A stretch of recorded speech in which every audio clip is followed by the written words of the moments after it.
Man, such a pleasure to talk to you. You as well. Nice to meet you also. We've never met before. So that's the first time we're gonna be talking to each other, which is I'm excited, a little nervous. I'm talking to Alex Bend himself. Oh, thank you, man. No, it's a pleasure, man. Seriously, the pleasure is mine, man. So thank you very much. Thanks for having me on, man. Sure. We're here to talk about your legacy Oh, and thank you you, as a man. drummer, your technique, how it's been progressing throughout the years and everything. So, and also, I Absolutely. want to talk to you as a parent today, okay? Okay. As the father, that would be like a really cool talk to Absolutely, have about man. like the fatherhood and parenting and stuff like that because you have two kids, right? Correct. How old are your kids actually? My youngest just turned a year corrected because she was a NICU baby. Her actual birthday is August 22nd, but she just turned a year corrected about a week ago. My other daughter is 4. I can't even imagine. I'm dealing with 1.5-year-old baby right now, Yes. and it's like I'm dealing with one baby, and you are dealing with two, which is absolutely heroic, and being a musician as well, which is crazy. I also want to give the shout out to Corey from We're Talking Drums because he hooked me up with you. Yeah, Oh, he's like Corey. thanks to him. Yeah, yeah, Corey Hoffig, I think he's Yep. he's Yeah, yeah. man. I love He Corey. messaged you. Yeah, he's such a nice guy too. Yeah, he rules, And man. uh, and thank you for saying yes to the interview again. I'm like honored, Oh, honored. man. It's my pleasure, Okay, man. Yeah, okay. seriously. And I love Um, what you do too, man. It's really awesome that you do this, and I'm just happy to be a part of it, man. Welcome back to California. How does it feel to be back after so many years living there in Florida? Yes, yeah. And the second one, when did you get back? Man, well, it first off, it feels incredible to be back. California is just home to me, man. I love it, and it just feels amazing, man. It's an incredible place, and we've been back now for about a month. Oh, so you just moved, still settling down, kind of Yes, settling back down. That's yeah, crazy. Yeah, and yeah, man. all your things, all your stuff is back here, right? In Modesto, from what I remember. Yeah, Everything yeah, like all the. definitely. Yeah, Okay. my wife's family, they're from Modesto, but they actually just moved up to Sonora. Yeah, so they're up there. That's like more like east, towards like the Sierra Nevada mountains. Yeah, and then my parents are actually in Florida now, but I'm kind of working on seeing if I can get them back this way, you know. We just need to figure out the logistics of it. Yeah, for sure, but I'm working on it. When you lived there in Florida, did you miss anything like from California, for example? I don't know, like food or anything. Was Oh there yeah. anything when you lived there for quite a while? Like I remember Yeah, it you was moved like there in 5 years. Yeah, I mean, 5 years. especially the food for sure. Yeah, there, there was a lot of stuff that I missed about California being out there. Since you are back, what is your typical day right now? How, as the Californian, what is the typical day of Alex Bend? Usually straight into dad duty, feeding my daughter, making her bottle, all that fun stuff, maybe take my older daughter to the park or something. And then lots of lessons right now. I do a lot of like online lessons, a lot of normal like gigs like all around Northern California. I'll play at casinos and things like that. And then when I get free time, I try to practice. It's juggling all those things, dad duty, practicing, trying to work. Did you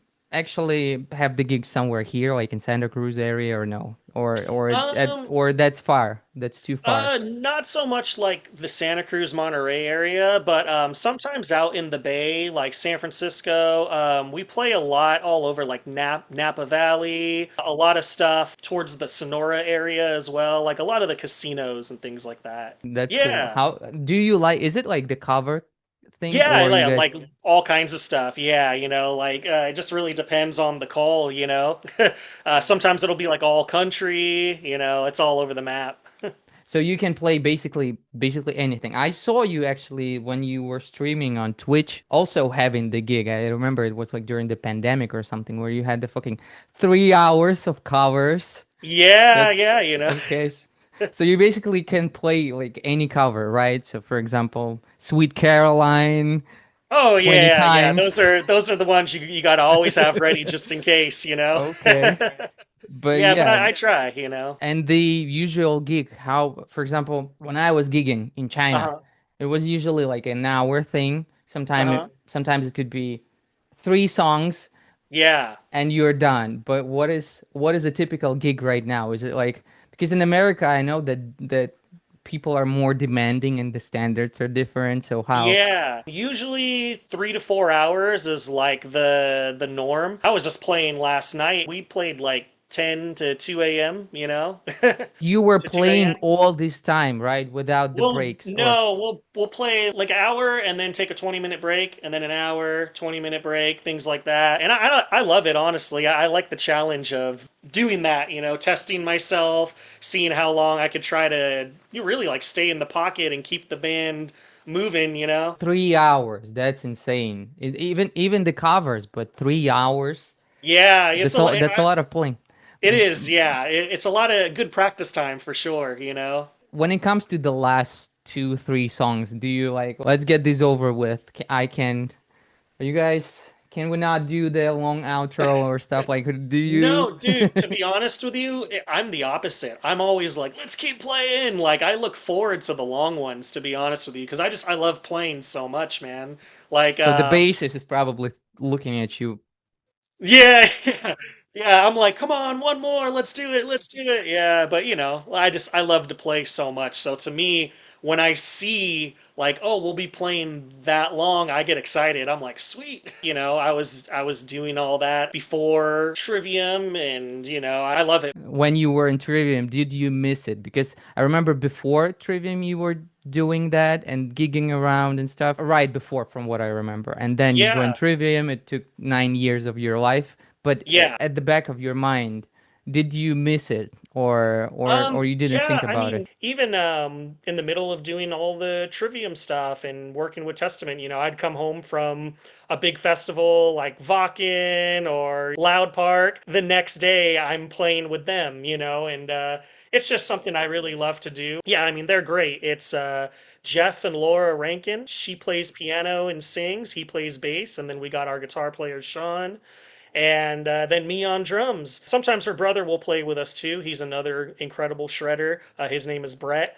But yeah, man, I mean, it's really changed me as a player in a positive way. There's nothing like just constantly having to learn new music, and it's like everything, you know, 80s, 90s, country, rock, you know, it's all over the map. So I really enjoy the challenge. The band has really helped me out a lot. They're amazing people, amazing musicians, and I just love them so much.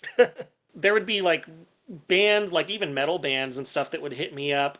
Hey, you know, can you do some songs for our record? And, you know, I would be like, yeah, you know, I have my buddy's studio that I go to, my buddy Jordan. He actually did all of my, the audio for my Trivium drum playthroughs. Like, he has a studio not too far from me, so anytime a band would hit me up for, you know, recording sessions, him and I would link up, we would do the drums and send them to whoever, and yeah, you know. That's sick. That's sick. Yeah. Is he in Modesto also, right? Yes. So you, Yeah. okay, so Hmm. you got all the conveniences next to you, right? No. Totally. Yeah. With the drum lessons, how are they? What is the structure? What do you teach?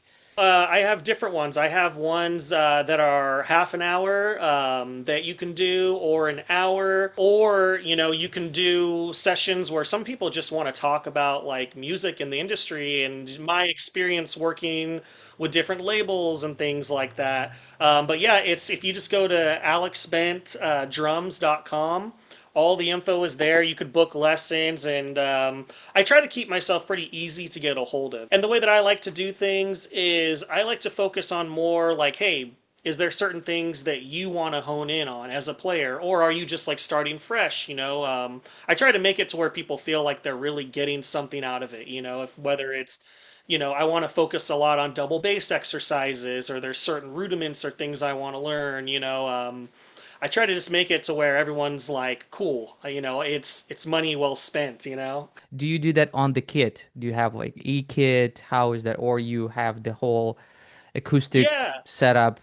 Yeah, situation? so I have a kit that I work with. I mean, I'll kind of bounce back but with both, because I have my drum kit, but sometimes that can get like a little loud. So if it's like a specific exercise that I'm trying to work on with someone, like a left bass drum exercise or a certain thing, I might jump over to the electronic kit. That way I can kind of like talk to them at the same time and really work it out with them. But that's basically how I do it. I'll be here and just yeah, have my drum kits and be like, yeah, just follow me and we'll work through it. And it's at home, so you don't have to go Yes. anywhere. Yeah, It's yeah, I do most of my lessons at home. Or if there's people that are in the area, I do in person as well. That's actually an option on my website. If you're, like I did a lesson with a guy from Tracy about a week ago, and that was really cool. Went out to him and we worked on some really cool double bass exercises, and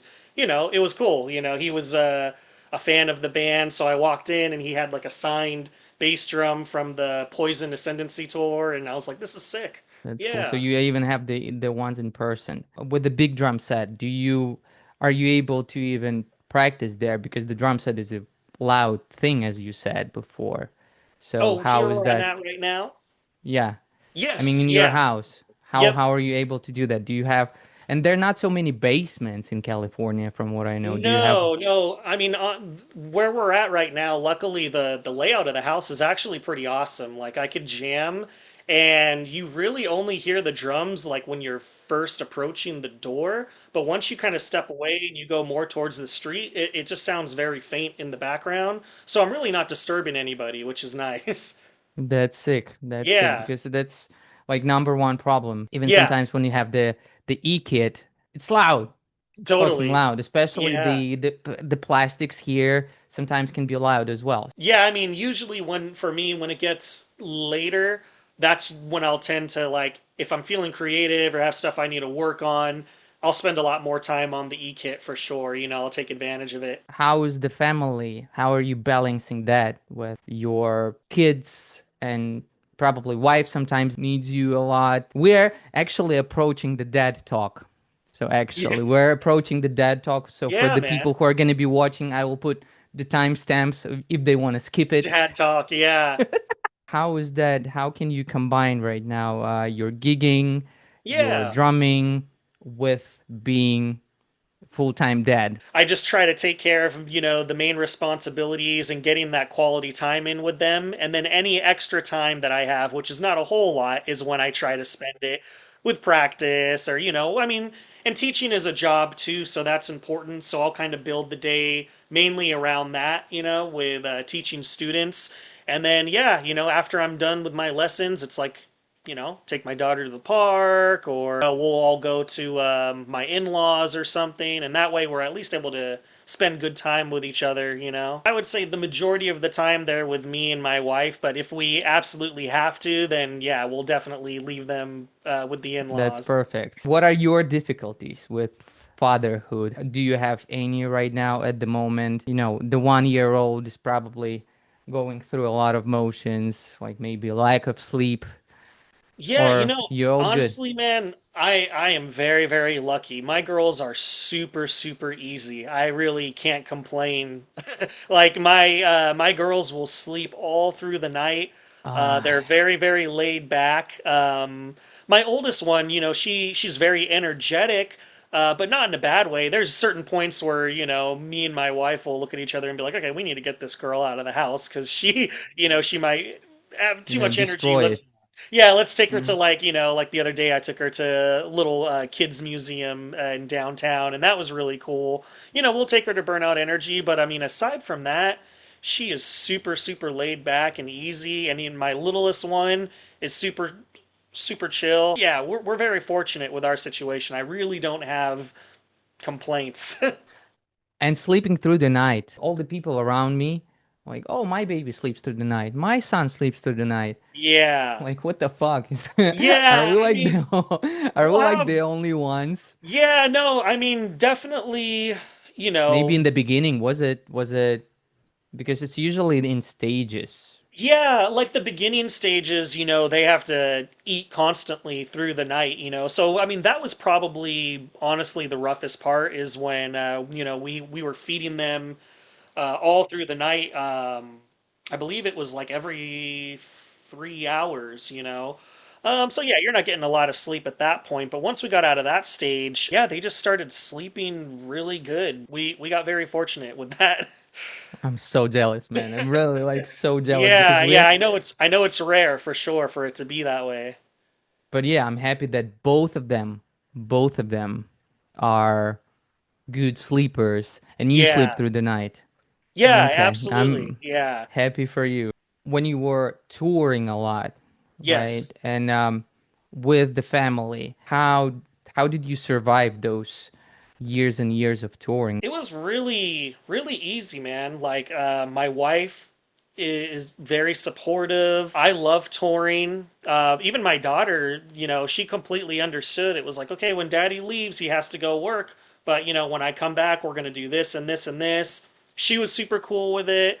I mean, yeah, honestly, the way I always looked at it was like, it's a little bit of a sacrifice. You'll be gone for months out of the year, but at the same time, you're still spending a lot more time together than you would having a normal 9 to 5, Like I have some family members that really only see their kids for like an hour or two a day, and that's constant. I mean, I'd be gone for a month, but then I would be home for 2 months or something, or even longer. So touring for us was, I mean, that was just how we lived. There wasn't really any issues with it. Wow, and your wife, how she was such a warrior, huh? Yeah, You man, yeah. I mean, she's always since day one just been nothing but supportive. I mean, when we started dating, I mean, we've been together since I was 14. I think she had just turned 15. She's like a couple months older than me. We knew what I wanted to do. She was supportive from day one, and she's still supportive. She's still like, go out there and do go on and tour. yeah, yeah, yeah. She's always been like, I got this, Even like with both of the girls, there was never one point where she was like, this is too much or anything. She was always like, do your thing. Like I got this. Like I got these girls. I got the house. Like we'll be here, when you get back. So the touring life wasn't ever really like a struggle. I love touring, and I want to get back out on tour. I love it. If it's gonna Even be my 9 months of a year, are you gonna be able to handle it? It would just have to make sense, that's all. 9 months straight, that would be kind of insane, but I've never done anything like that. I mean, there was some really, really busy ones. I don't know, I can't remember exactly how many months it was, but basically gone like most of the year. I was never feeling like, oh my God, I'm so worn out. I don't like this. Like I love it. I'm like, bring it on. And so is my wife. She's like, hey, this is what we do. This is what we both signed up for. Especially because she knew from the very beginning that's what I wanted to do. I would say the longest tour I did ever like straight was about, I think it was like maybe 2 months, 2.5 months or something. And of course, at the end of something like that, you're like, oh my goodness, that was crazy. But there was never any point where I was like, oh my God, I could never do that again. You come home, you rest, you recoup, and then you're like, all right, what's next? What's the secret to that? You are, I don't know, you genuinely love it, I guess. Enjoy the every second of it because touring is not easy. It's like it's burning you out. You have lack of sleep. What is your, I don't know, maybe there's a secret. How are you able to stay so like, I don't know, positive? Even Yeah. I I don't mean, know. don't What's get the me secret? wrong, there's certain things like, yeah, the older you get, the more you start to feel certain things, like in your body physically, but I think a lot of it is mindset too. It's like you think about it at the end of the day, like the payoff is that you get to play like incredible shows for people and you get to meet tons of people and experience all of these great things, trying different food and experiencing, different people's cultures. Like all that to me outweighs anything negative by like, it's night and day. I'm fine being like a little tired or like, oh man, I pulled a muscle, or something like that. To me, I'm like, man, there's just so much positive, amazing stuff about being able to be a professional traveling musician that I'm like, it just outweighs anything negative, you know? Again, like fourth time, I'm happy for you, Thank you, man. That you man. know that you can like Thank you. bounce back from all these difficulties that tour could bring. And Yeah, yeah, yeah, that's a cool mindset actually when you just think about the cultures that you have to that you yeah. experience, the places that you would never be able to see. I started touring, gosh, I think I was like maybe 18 or 19, like fresh out of high school. I knew exactly what I wanted to do, you know. Archaic.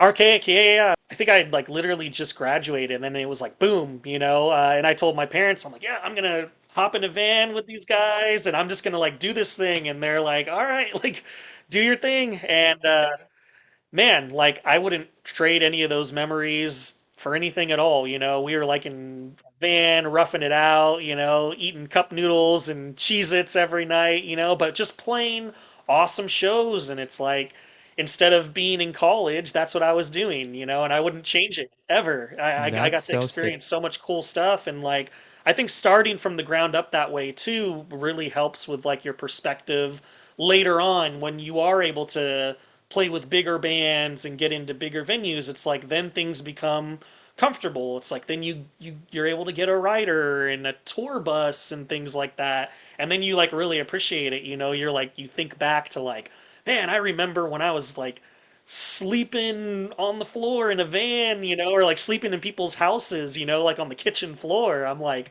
man, it's come a long way.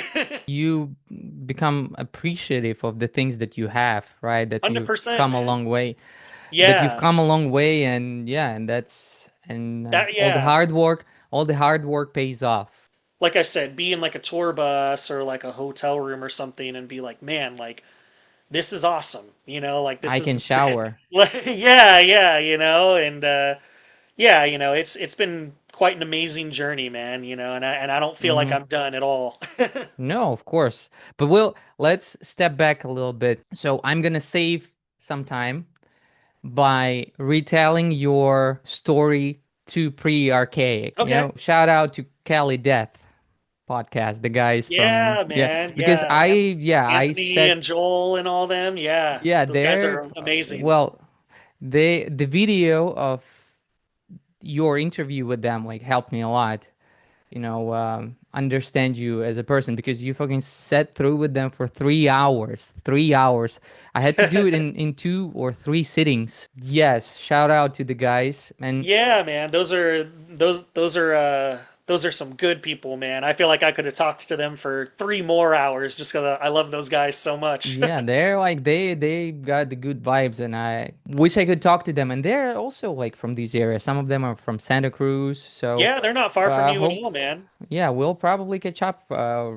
But anyway, so you were born in Auckland, right? Oakland, yeah. Then, so the family, the dad is a musician, right? Correct. Yeah. Correct. He taught you a lot of things. So he played in multiple bands, right? He was gigging around as well, just like you right Yep. now. Absolutely. Okay. Yeah. So he also showed you the first drum beats and stuff, right? The Billie Jean and stuff. Yeah. That was the foundation. Yes. Then it was the yellow card, right? Then it was Hmm. the were you a fan of Blink 182? Yes. No. Yeah. Blink Travis, 182, all yes, those bands. Green Travis Day, Barker, Sum Green Day. 41, Offspring. Right, and then it was death metal. From what I remember, you were doing the gigs in churches on Sundays. Yep. Were Yeah. you? Everywhere. Yeah. Everywhere you were, that helped you build your versatility as a drummer, right? Hmm. You were doing it for multiple years. Is that correct? Yeah. Or Absolutely. Yep. then you also met Eric Moore there, who was a big inspiration for Yes. you, right? Yeah. Are you guys still friends? Are you guys still Yeah. hang out? Yeah, I Is talk to he? Eric all the time. Actually, him and I we were talking about linking up at some point soon because he still comes up here. He's from Stockton, so the next time he comes, I'm hoping him and I could get together. Because he's the beast, Oh yeah, one of the best drummers in the world, I would say. Yes, and rightfully so, because Oh he's yeah, he's so 100%, amazing. man. You were also hanging out at his house. He was teaching you a lot, so like to loosen up the language of drums, right? When you were like jamming Yeah, around, right? absolutely, man. Yeah, I mean, God, I there was sometimes I was at his house till, gosh, 2 or 3 in the morning, just jamming with him and just yeah, like spending time with someone at that caliber just makes you look at everything in such a different way, I mean, just being around him, he's such an inspiration as a drummer and as a person, I mean, I literally look at him like my big bro. I'm just like, man, since I started playing drums, he was such a inspiration to me, like right out of the gate. Yeah, man, I'm very thankful to be able to call him a close friend. He seems like a very nice guy. He knows what he's doing, Yeah. just like you. Oh, So you thank you, learned that man. from him. Okay. Yeah. Thank you, man. I mean, I basically I mean, I started hanging out with him after I started learning drums. I met him when I was 11. I think I had only been playing drums for a few months because I started doing the Guitar Center drum off competitions. And since Eric is from our area, Guitar Center would have him come out and play, like demo, And I remember the first time I met him, dude, he just I had played, and like I said, I was still like pretty new at playing in general, and he just sat down and just destroyed. Like I didn't even know that drums could be played like that.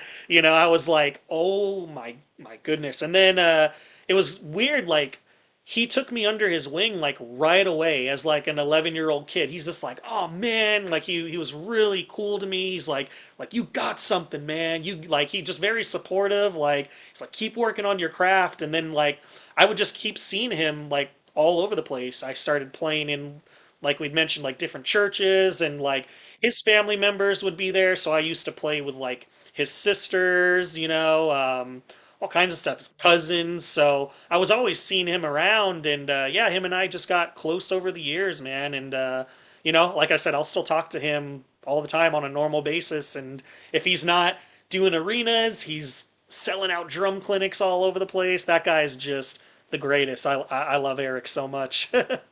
But is his family, all of them are players. All of them are playing Oh something. yeah, yeah, yeah. Are I they all drummers? remember, I remember his brothers. Oh my gosh, like his younger brothers are incredible drummers, and they all have their own like identities when they play. They're just incredible. And they were like kids. Like I would see his young brothers play 5, 6 years old, and I'm just like, you are already like next level, like unbelievable. So being around players like that just really keeps you on your toes. You're like, oh man, I can't be a slouch, Yeah, I always had that constant inspiration around me. When you guys were playing together and you asked him, "Oh, what was that feel?" And he's like, "I don't fucking know." Yeah, Yeah, yeah, that's so funny. That's so funny. Yeah, because he's just it's like a stream. yeah. It's not like what do I play next? What No, field no. I'm gonna play next, or how am I gonna end with this splash or that symbol? Is just it's I don't know. He's opening the portal to somewhere and it just Yeah. lets his limbs do the work, I guess. Yeah, That's it's a lot of it is like feel and emotion, and like I mean, don't get me wrong, like if you're like no, that thing right there, and you're like, can you break it down? Like for sure he can. I mean, gosh, he's an incredible clinician. He could make you understand, but it's just funny like when I remember being at his house and he's just doing stuff, it's flying by so quick, and yeah, I'd be like, wait, what was that thing? He'd be like, what are you talking about? He'd be like, this thing? I'd be like, no, that other thing. He's like, I don't know, what are you talking, like, like, and then I'd be like, no, that, and like really trying to hone in on it because it's just that his vocabulary is so advanced, it's like next level. So I'm like, can you dumb that down for me? you know?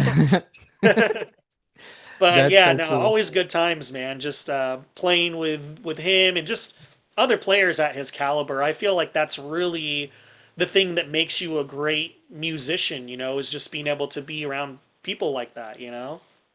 You were mentioning the Kalayuda, you're mentioning the Weckl. I could see the inspirations in your drumming, like not I wouldn't say that it's the borrowing, but with the symbol work, with the linear fills, with everything, I could see how they influenced you as a drummer.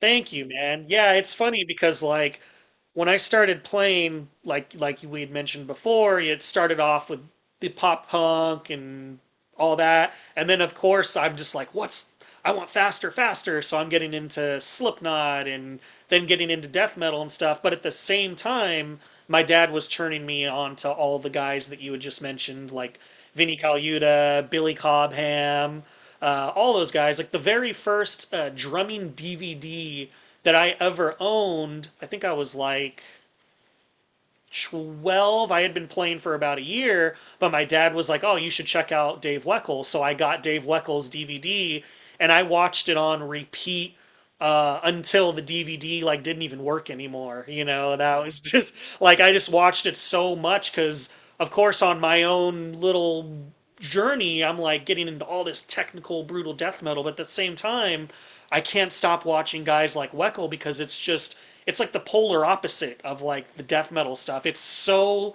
fluid and fast in its own way. There's different kinds of fast, there's different kinds of pocket and flow, and I was just like very drawn to that style of playing, and I still am. So it's like, yeah, Billy Cobham, Will Kennedy. That was the first drum clinic I ever went to, and then this was all stuff my dad was like. He would take me to these places and be like, "Hey, check this out," or "Watch this video," and I was like, "Oh!" And then I would just be like glued to it.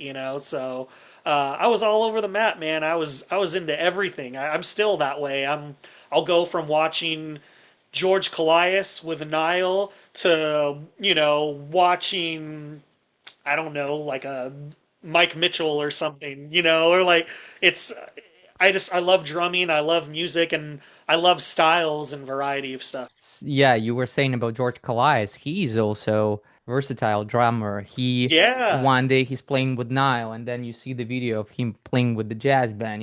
Yeah, with like a super small kit, and you're just like, oh man, like, The yeah, it's goat. very inspiring, man. Yeah, yeah. George Callias, Derek Roddy was another huge inspiration, because I never took regular drum lessons from anybody. My inspiration and learning was just whatever was available on YouTube at the time. So when I started playing drums, YouTube was still fairly new. It wasn't like how it is now where you could just watch endless content creators. It was like you would have some old kind of grainy videos of George Callias or Derek Roddy, and Derek Roddy was, I feel like, one of the first guys, especially in the metal world, to like actually do instructionals on YouTube, at least from what I remember. I mean, he was uploading his videos in like 2006, and I think YouTube, I don't know what year that started, maybe '04 or '05. So he was really ahead of the game with that stuff. So, yeah, I remember watching Derek Roddy for hours, and pretty much anything I can get my hands on YouTube. And that would inspire me to run to my drum kit and try to copy what they are doing. Yeah, with Yeah. Derek too. He still got it. Oh, He's just 100%. Yeah. he's the beast behind the drums. And he switched to doubles. That's another thing that I noticed. I think back in the day when he was with like Hate Eternal and stuff, he was doing a lot more singles, and then he switched to doubles later on. And man, it's incredible, man. Like what you're able to pull off once you get that technique down. It's pretty wild. Yeah. We'll talk about the technique actually later. Let's go back a little bit again. So the you were watching a lot of stuff. You were playing churches, you were gigging around, and then Arcade came to your life. How did they hit you up? Did they see you before somewhere? How was, because you mentioned that you were 18 at the time when Yeah. Yeah, I mhm. was actually I was putting out my own videos on YouTube, and they actually hit me up through a YouTube message. They Oh just wow. yeah, a It was a YouTube thing. message that was like, "Hey, what's up? We're a technical death metal band from SoCal, and we love your playing, and wanted to see if you'd be interested in like coming down and jamming." And that's what I did, and we clicked right away, and we just started writing and getting ready to tour.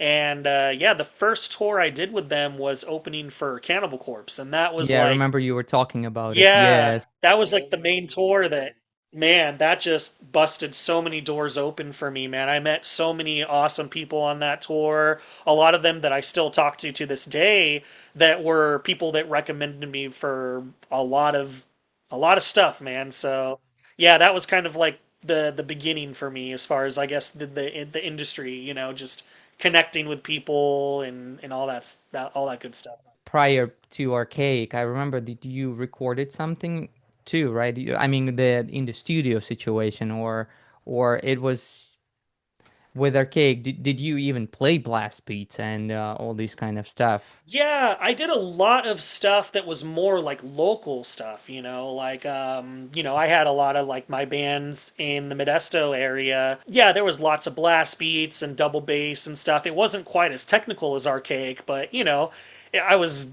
on my way. But yeah, lots of stuff. I played with a band called Hatred, which is a sick band that is With still Zetro? around. Yeah, with Zetro. Actually, Zetro, I just saw him the other day. That was an awesome hang. But Are you yeah, related Zetro. actually or no? No, no, I'm not. No, I mean, I look at him and his kids like brothers, but we're not actually related by blood. But I've known them a long time. Zetro, gosh, I met him when I was like 15 or something like that, and he was actually like someone that was like, yeah, dude, he's like, there was a video of me because I did a competition for sickdrummer.com, and it was called the Sick Drummer Blast Off, and I remember that one. Yeah. yeah, I yeah, remember. yes. I watched this one too. Okay. Oh, awesome. I remember you won it, right? Didn't Yes, you? I You won. won it. And the prize was a pair of Axis pedals, which was like my introduction into that whole world with Axis, and gosh, I mean, I've been playing their pedals ever since then, but I was just like, oh man, I want to win that pair so bad because I wanted to play Axis. All of my favorite drummers played Axis. George Goliath, Derek Roddy, Nick Barker, Shannon Lucas. So I was like, I need to get my hands on these bad boys. And thankfully, I won, and that was awesome. That's the video that Zetro saw, and I remember he called me and he was just like, dude, he had a lot of really nice things to say, and he's like, dude, your blast beats and your double bass, like, I want you to play with me. So he, hit me up for Hatred. I did that for a bit, and then I went from Hatred to Archaic, and then Archaic was the one that took off and started touring. But Yep. with Archaic, you also recorded two albums, and Yes. I recently re-listened to them, and I don't know how you were able to pull that off. It's just pure insanity. Especially the Thanks. second one, Lucid Dawn, an amazing record, probably my favorite from Thanks, Archaic. man. The guys are, I love the guys. I listen to their albums on I wouldn't say on the daily rotation, but that's Archaic, just like the Faceless and other the artisan era bands, they just scratch the itch. But Yeah. that 2015 album is just something else. It's Thank you, man.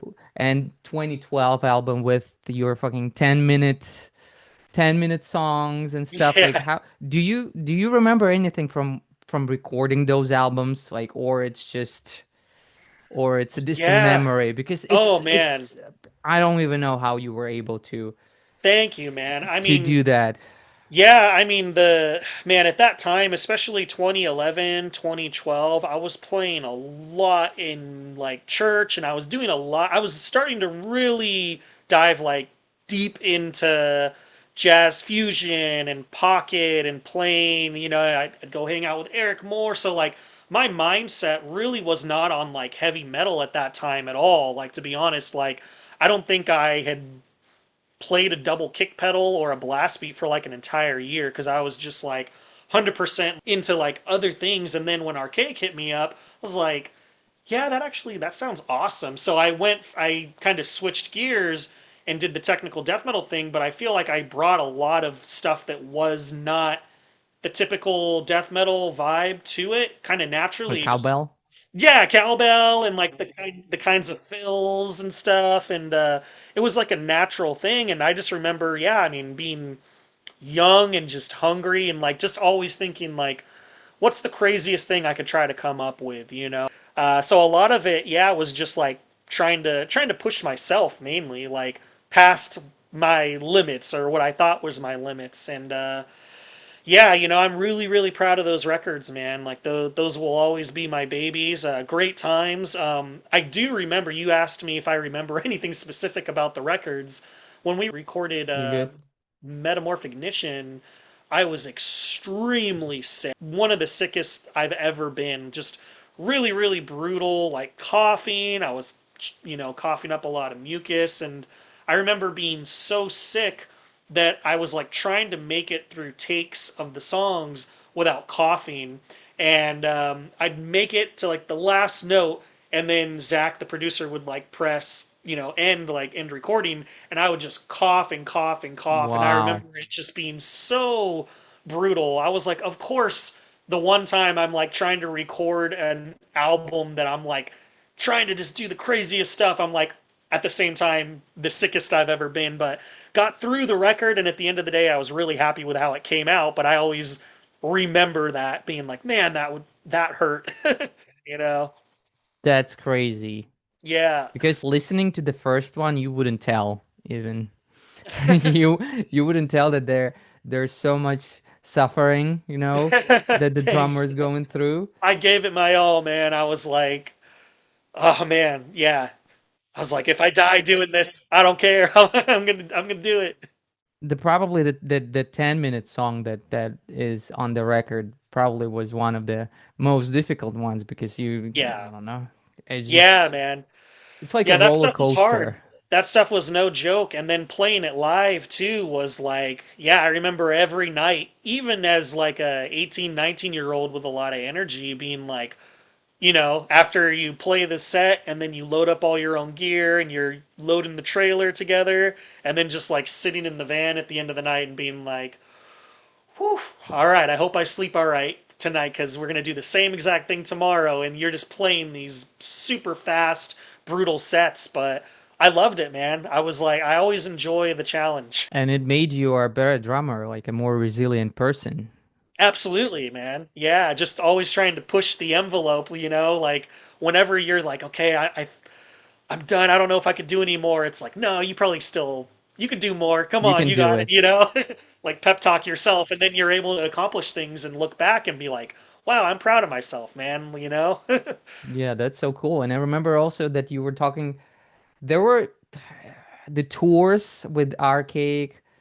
Of course, they are like fun, challenging, and you were young and stuff. But I remember the story that stood out with me was the one with the train wreck when you guys were playing and yeah. Do Yeah. you remember that one? Yes, of When course. when you Yeah. forgot when you forgot the song in the middle? Yep, yep, yep. Yeah, that was I guess thankfully for me, that was definitely still kind of like a warm-up show. I want to say it was maybe like my second or third show ever with Archaic. It was in I think Dallas, Texas, and it was so we were trying to get to Florida to meet up with Cannibal Corpse, and that was going to be the bigger shows. But on our way there, we were just trying to basically play shows to get gas money, you know, and get there. So it was a small show, and we were playing. I want to say it was a song called "Reflections Within Dissonance," which is the title track. And yeah, it gets pretty technical in the middle, and I just blanked out. I was just like, I don't know where I'm at. The guitar player stops, the other guitar player stops, bass player stops, and I'm like, yeah, this is a full on train wreck. And I'm basically the last one playing, and I try to do like a like, oh, no one, there's nothing to see here, folks. And I just hear someone go, boo. Yeah, I remember that one. Just one Yeah, person. yeah, so I always look back. I think back on that and like laugh. But yeah, it was probably, I don't know, maybe 15 or 20 people there, something like that. Small enough to where you could hear one single Well, person say that. but one of them was offended that Yeah, one of them had something to say. Yeah. But yeah, that, and then once we got, I feel like when we got to Florida, it was definitely way more dialed in, it was still early in the game with Archaic there. But did you have any like other train wrecks, not necessarily with Arcade, but with other bands that you're like, oh shit, I don't know if I want to talk about these kind of Yeah. train wrecks. Did you have any? No, I've no had a couple close calls. One of them, it was a funny story. My buddy Thielen, him and I, we always talk about it. He's a phenomenal bass player. So Thielen and I were filling in for Testament for Heavy MTL. This was 2015. We had discussed the set list, and at some point there was some kind of miscommunication. Long story short, there's a song called Disciples of the Watch, and we were told like, oh yeah, yeah, we're not gonna play that one today. So we're like, cool. Like I had learned it months prior, but once I was told like, yeah, we're not gonna end up playing that, I stopped listening to it.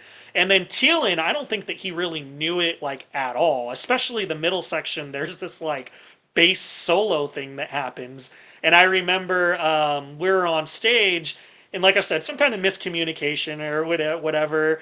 And Chuck announces the next song. He's like, "Disciples of the Watch," and me and Thielen were literally on stage looking at each other with our eyes like this, and we're like, "No, no, no, no, no, we're no, no, we're not." But he'd already like announced it, and I just like looked at him, and I was like, "Should we do it?" He's like, let's do it, like basically like let's go for it, bro. And we did, and we counted off and we went into it, and the song was actually, it was sick, it was like we got through it, but there was a couple parts, just because it had been months since I heard it, that I was like, ooh, I'm kind of drawing a blank, and I'm on stage, in front of a big crowd, and I'm like, I feel like I'm getting close to just losing it and being completely lost, and then some way somehow at the last second I'd be like, oh no, no, that's coming up right there, and then I'd be back with it. But yeah, close calls like that. Aside from the archaic thing, I never had anything that was like, like that. No train wrecks where a song stops and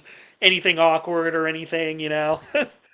Archaic thing can't be called a fully train wreck Yeah, that's because a full train there were wreck. like yeah, because it was just what, 20 people in the audience. Well, Yeah, it doesn't count. yeah, They yeah, probably they probably a lot of people like 10 out of those 20 were probably, oh, that's probably end of the song or the improv or whatever. yeah, yeah. They're tech death band. Who gives a fuck? Yeah, yeah, yeah. You got to That just play it off. And at the end of the day, we're all human too. So it's like, even if stuff like that happens, you can't get down on yourself about it. I mean, shoot, it happens all the time. You yeah, know, it does, and I'm we're all happy. human. Yeah, again, it made you a better player, more resilient player, and then Yeah. okay, so if these things happens, I do this, and that, and that, and that, and that. Do you have anything to share about Rings of Saturn? It's also another tech infused alien core, how they call themselves. Yeah, Like, was totally. it challenge for you to fill in for them? Was it a tour? Was it a One of my good friends, Sean Martinez, he's still to this day. I mean, I consider him like one of my best bros. I love that guy. He was playing bass for Decrepit Birth. He actually is the one that. So he saw me play with Archaic, and then he pulled me in to start filling in with Decrepit, and he was also playing with Rings of Saturn.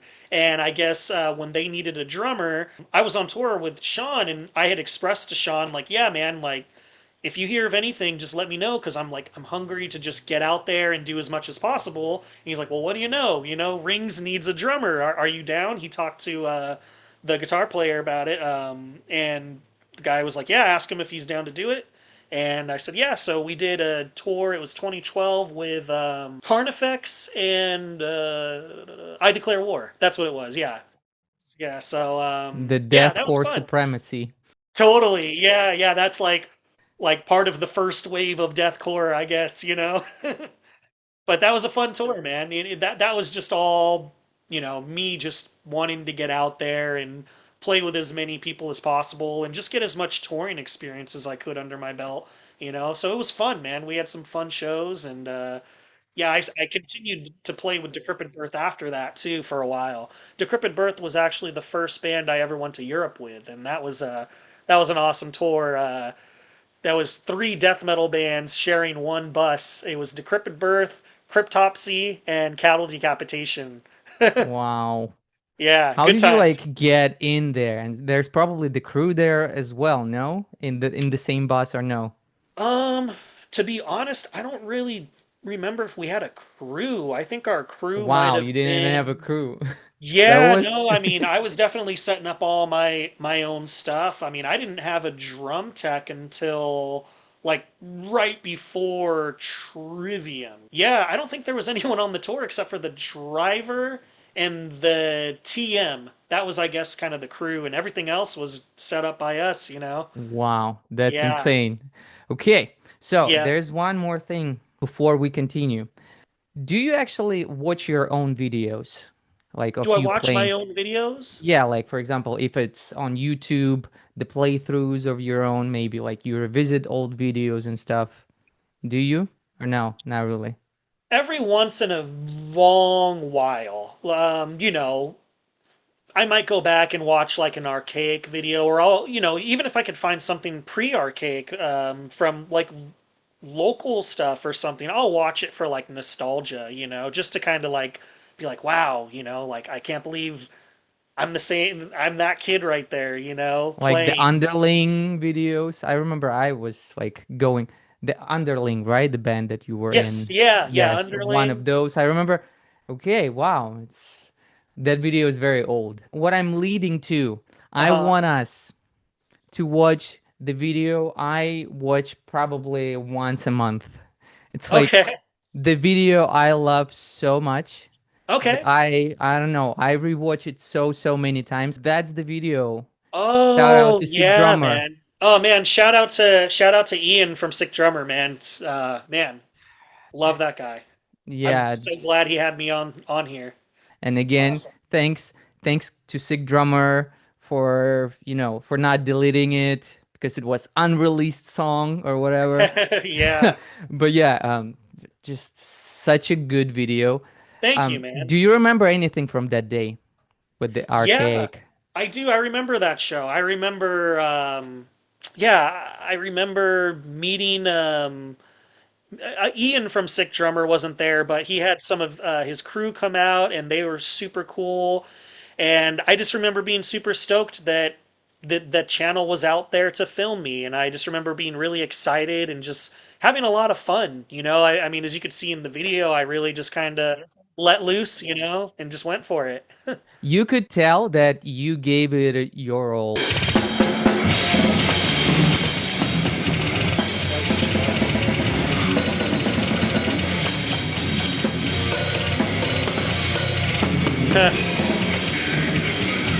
Yeah, it's so funny. Like I said, man, it's funny thinking back, being on this tour, doing the technical death metal stuff, but just prior to that, I was doing the total opposite. I was doing a lot more, like I said, jazz and playing in church and stuff. So I feel like my approach was just different, I guess, like kind of odd, but yeah, it's wild looking back on. And I'm also laughing at the fact that like I don't know. I just have like two crashes. That was before I was playing splashes or anything like that. And that China on the side is cracking me up.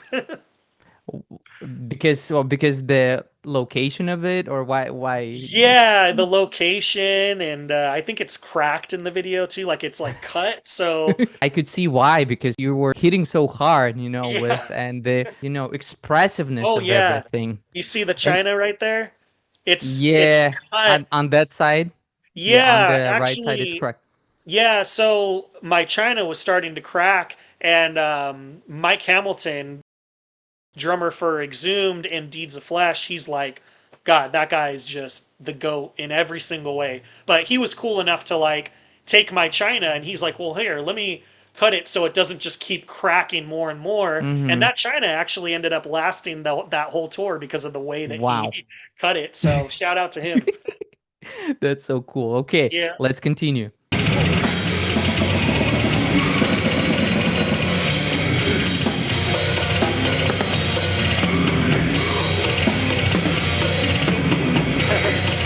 I like the Cattle blast. the cowbells with the hi-hat at the same time. Yeah. That's so cool. Thanks, And man. it's next to the ride, which means that okay, that thing stays. That thing has to be used a lot. Yeah. It's gonna be hit no matter what. Was it on the album actually, the cowbell? Did you Yeah, play it the yeah. is. If you listen really, really close, it's just that it's kind of hard to hear. Okay, but it's still there. It's there.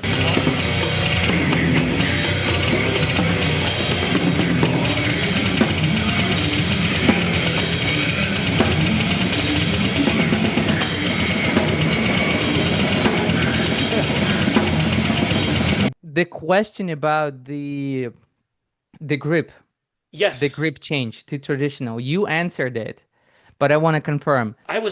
Man, I don't know if you've ever watched a drummer.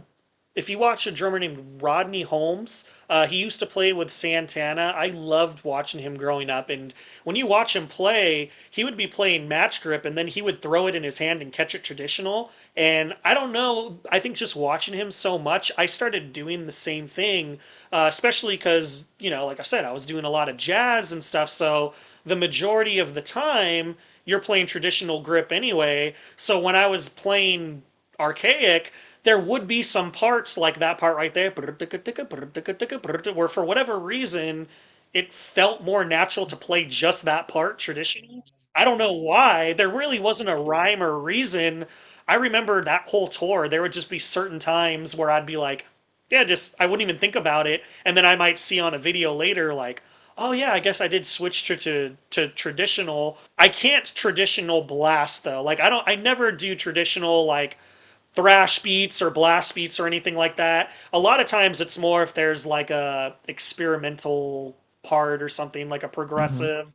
And even these days, I don't think I really do that much anymore. But back then, I don't know, I was doing all kinds of wacky stuff, I guess. It's so cool. You don't see it a lot among the extreme drummers. Yeah. The only one I could think of who actually blasts with the traditional grip is Nick Pierce. Yes. Yeah. Which He that is guy the is one.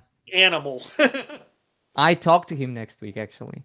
Oh, awesome, man. Yeah, him and I Yeah. were like we did a drum competition with each other way back in the day, and I remember Wow. like it's funny because he was like pretty low key, and I remember them being like, and now we have Nick Pierce, and he just goes into like one of the sickest drum solos I've ever heard, and then I remember being like, that's not like the Nick Pierce, right? Because he was like he had like a hat on and couldn't really recognize him, and then I saw the way he was playing traditional, and I was like, oh my god, that's Nick Pierce from The Faceless. Like, holy crap. But I've always respected him as a player, so yeah, tell him I said what's up, man.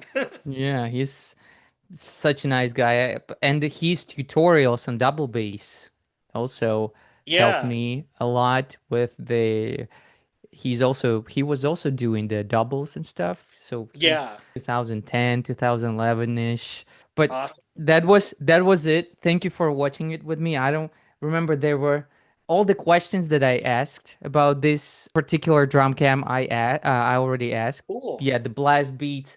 The only thing with the feet, were Yes, you was it just ankle motion that were you using? pretty much. Yeah, ankle motion. Yeah. I remember at that time I had kind of messed around with like some swivel stuff. I never really got into the doubles or anything like that.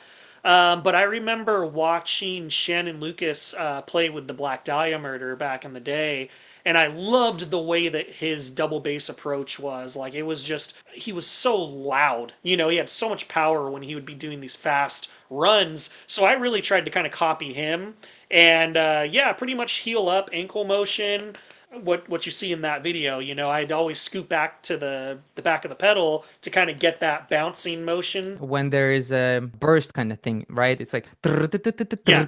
you go when there's you go back kind of, right? Yeah, To pretty just to get the much. motion. Yeah, or if there's like a long double bass haul, I might stay back there just to kind of really get that bounce. And then when it's more mid-tempo, heavier stuff, I might scoop back forward, like I feel like my feet are always kind of all over the pedal depending on what I'm doing. So you also mentioned Battlecross, But you Yes. just recorded one album with them, which is Rise to Power. They hit you up during the arcade days, is it correct, right? Or it was after?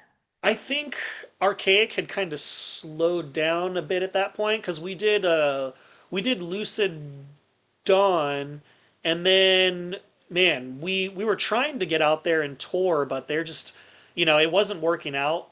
And then Battlecross had hit me up, and they were touring a lot, so I started playing with them 2014 is when Mhm. So that you really took toured off. quite extensively with them, is Yeah, it with correct? them it was like nonstop, like we really hit it hard, and I'm grateful that I got to get a lot of touring experience with them, and that was a lot of fun times with those guys. Yeah, and the album is also fun. It's like a Yeah, fun thrash album. I also saw your drum camps with them, which is also a lot of fun. You could see you're having fun during the shows and stuff. yeah, And your white drum set is there, the iconic one that do you still actually have it? I do. Yep, Is it's still there, right? yep, Wow, yep. I it's a got it. workhorse. It's a workhorse, right? It's been with you for so many years. You could see it.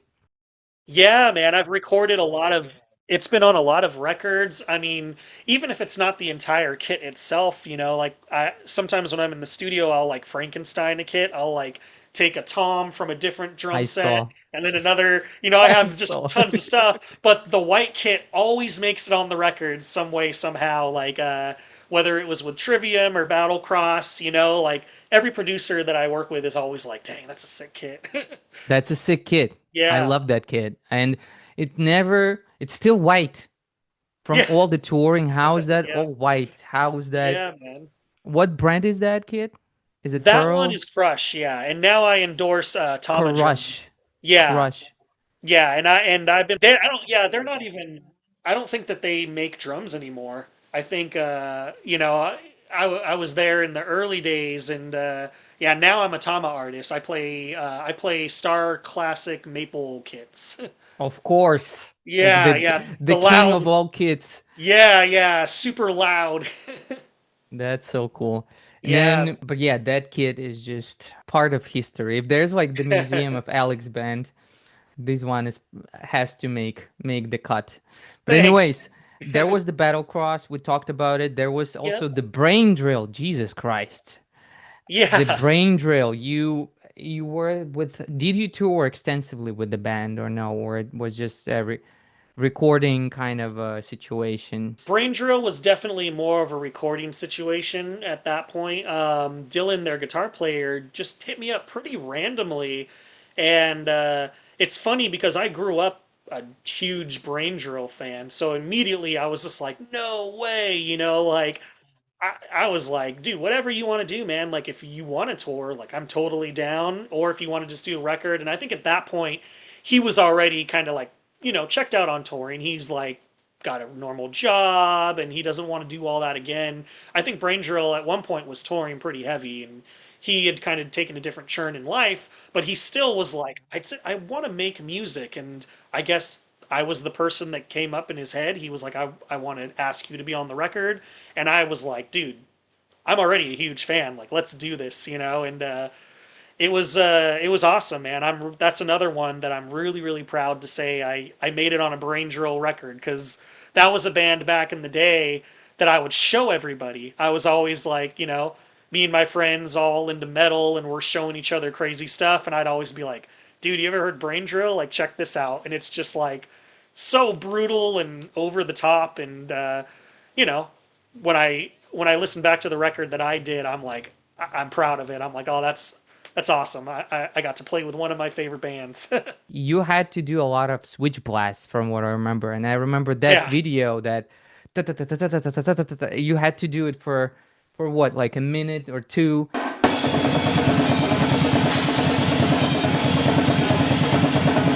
The one that yeah, was from the studio, was it actually the recording process of it yep, or no? yeah, Yeah. yeah. He got some footage of me, in the middle of the recording process, and yeah, I mean brutal songs. They were fun. I really enjoyed the challenge, but I was definitely sitting there for like 2 months before we actually recorded, just trying to get my hands on the drum pad just to go as quick as I possibly could and getting back in that mode of, blasting at that speed. Yeah, it was crazy. And Dylan would come because he's actually from Santa Cruz as well. So he would drive to Modesto to my rehearsal spot and we would just hash stuff out. And it's funny, like I remember a buddy of mine was there at the rehearsal spot when we were jamming, and my buddy Jason is like, "Are you like you don't record any of these rehearsals, or like do you like how do you remember all of these songs?" He was asking Dylan, and Dylan's like, "I just it's all in my head." But we're like, even me and Jason looked at each other and we're like, "That's kind of crazy because these songs like that's a lot of notes and craziness to remember without writing anything down." But yeah, Dylan, he's just got it stored in the library. I was like, "Wow, that's pretty incredible." Insane, Yeah. insane, insane record. Brain Drill is one of the pioneers, along with Origin, of this kind of crushing sound that, and yet melodic. Actually, what I like with the last record that there was some room for melodism a little Yeah, bit. totally. Yeah, man. I mean, that's the thing is like, when I was in like middle school and high school, I was really deep into death metal at that point. Deeds of Flesh, Nile, Origin, Deicide, and stuff. But I was always like looking for like just whatever's like the craziest thing, even just for fun to like show someone like, have you heard this craziness? And a lot of times it would be brain drill. I'd be like, even if you don't like it, you could still be like, that is crazy. That's kind of wild, especially for the time. It's wacky stuff, man. It's wacky stuff. And shout out to Marco too, the guy, the drummer that was playing before me. I mean, I remember watching his YouTube videos growing up, playing with brain drill and playing with the faceless and being like, wow, because he's doing all the blast beats, the one hand, the hype, I guess you could say the hyper blast style, and it's like unbelievable. Yeah, Marco, Anthony Barone, gosh, I love that guy as a drummer and as a person, just so solid. That's another one that I remember watching his videos back in the day and being like, man, this is insane. This is like next level. Yeah, and the intensity, the hitting hard, Yeah, stamina that he has, the desire to crush and grind. yeah, He is so good. It's shout out to him. Amazing guy. But anyways, yeah, we were with Brain Drill. And yes, another thing that I noticed that was so cool is that when you were switch blasting, sometimes a weaker hand is doing so like but with you it was so consistent like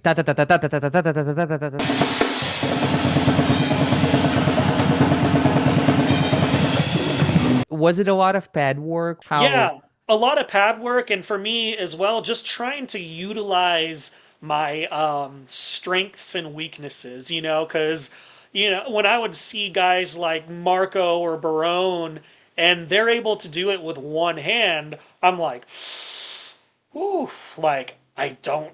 I mean, it would take me a long, long time to be able to try to get to that level with that. But I figured, okay, if I could split it, but also try to make it very, very musical, that's kind of like using my strengths, like where, because I feel like that's where I'm able to really shine, I guess, is like I try to be very musical and tasty with extreme music, and by doing the alternating, because my one hand could be weak, I'm like, well, I'm just going to utilize the fact that like I could just throw more taste on it. So I guess what I'm trying to say is like by splitting it the way that I did, it kind of allowed me to go, well, like if you notice in the video you're talking about, I'm doing a lot of splash work during the blast beats.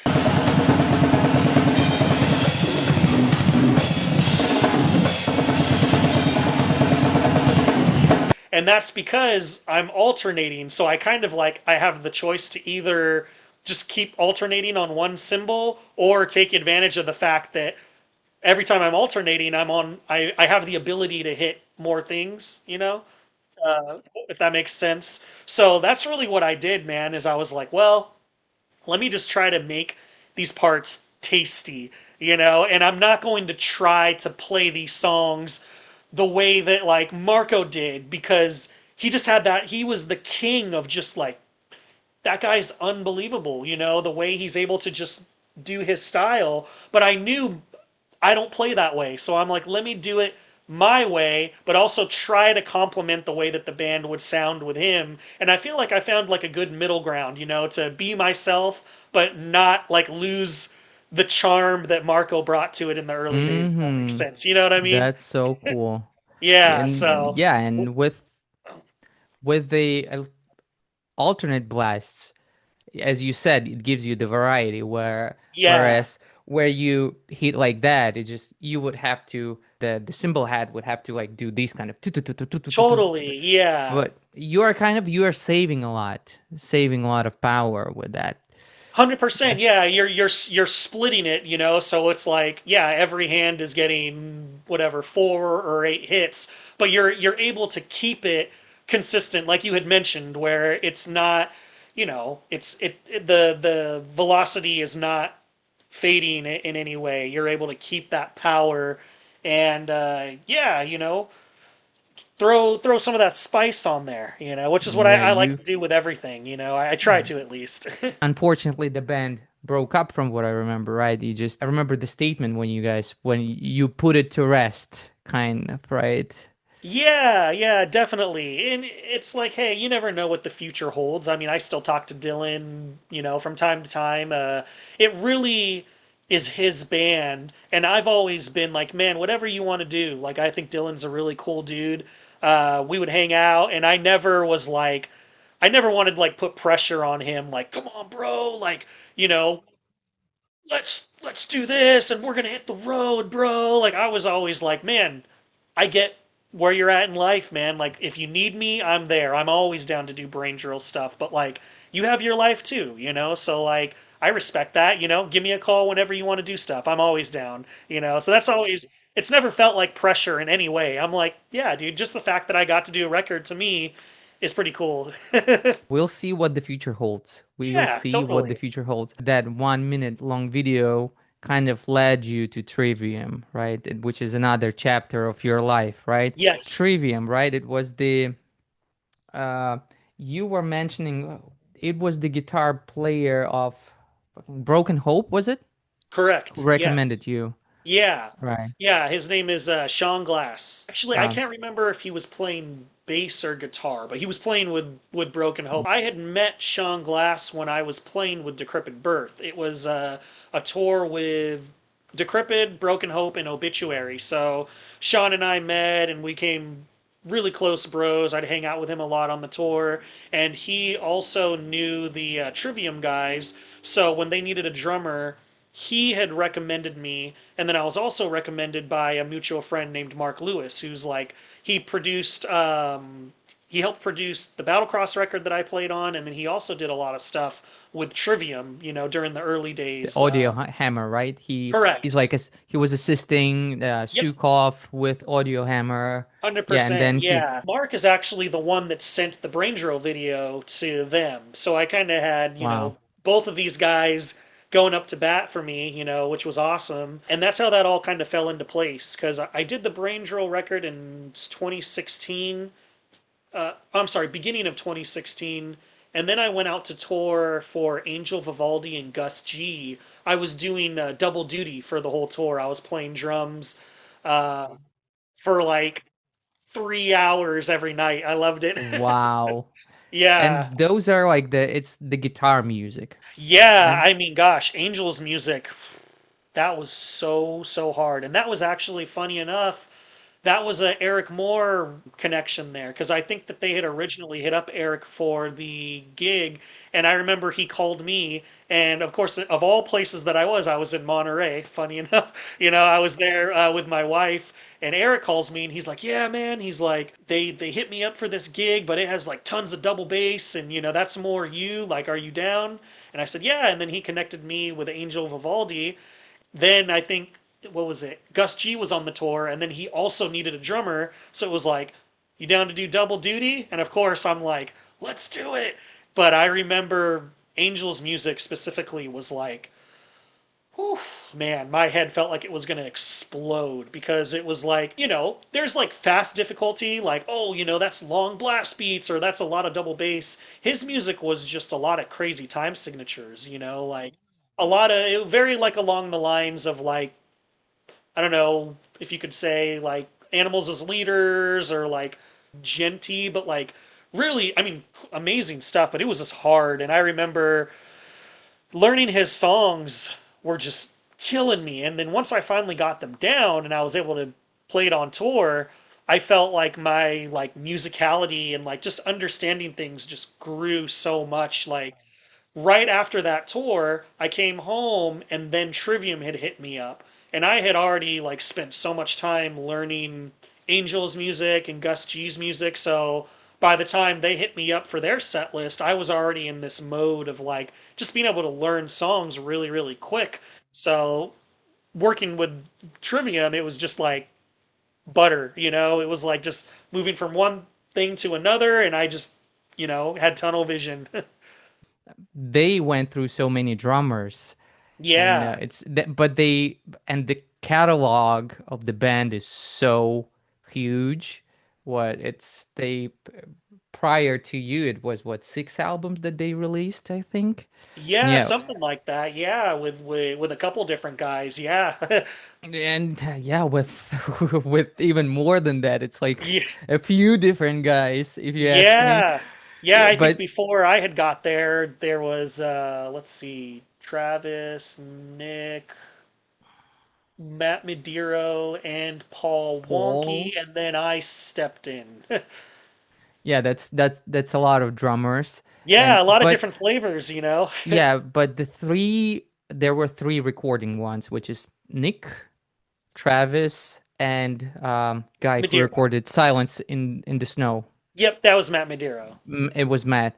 Yes. Okay, so you probably had the catalog, right? And most of them were from Travis's. There was quite a bit, but there was also a lot from Silence and kind of from all the records because when I had started playing with Trivium, it was right at the tail end of the Silence in the Snow tour. I think I did literally the last tour of that whole record cycle, which was a European tour. So the set list was kind of all over the map. Like it was a lot of stuff off of Ascendancy, stuff off of really every record, honestly. It was, and I hadn't listened to the band a ton before then, so I was able to really kind of have like fresh ears on listening to like each different drummer and kind of catching on to like their approaches, the kinds of fills that they would do and the way that they approached the beats and stuff. So that was pretty fun, honestly, just kind of like a fresh slate, like, okay, what are these guys about? And then checking it all out and learning it.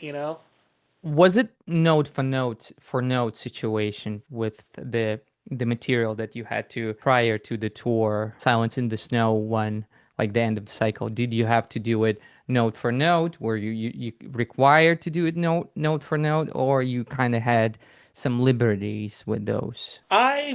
Anytime I work with any band, unless they tell me otherwise, I'll do it note for note. So that's what I did with them until I kind of feel out the vibe. And if they want me to kind of throw my own spice in there, then cool. But I always just try to like play it safe first. I don't ever want to like show up and be like, hey, you want to see how the Look song at that sounds if fill. I do it my way? So yeah, I mean, literally everything was note for note to a T, and then I would start kind of throwing my own little spices here and there and be like, everyone cool with that? And a lot of times they would be like, dude, that was sick, or, like, it seemed like there was always like a, dude, yeah, like, do especially when it came to the records. They were very much on board as like, you do everything that you do. Like, that's what we want. So, yeah, over time, I would say eventually it was like all the songs I kind of took all of them and threw my own flavor on them.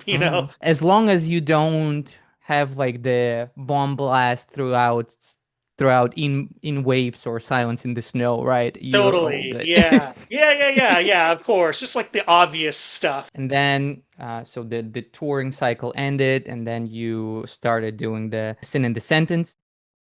You were already saying that you had the liberties, Yes. right? I could tell that you had a lot of Yeah.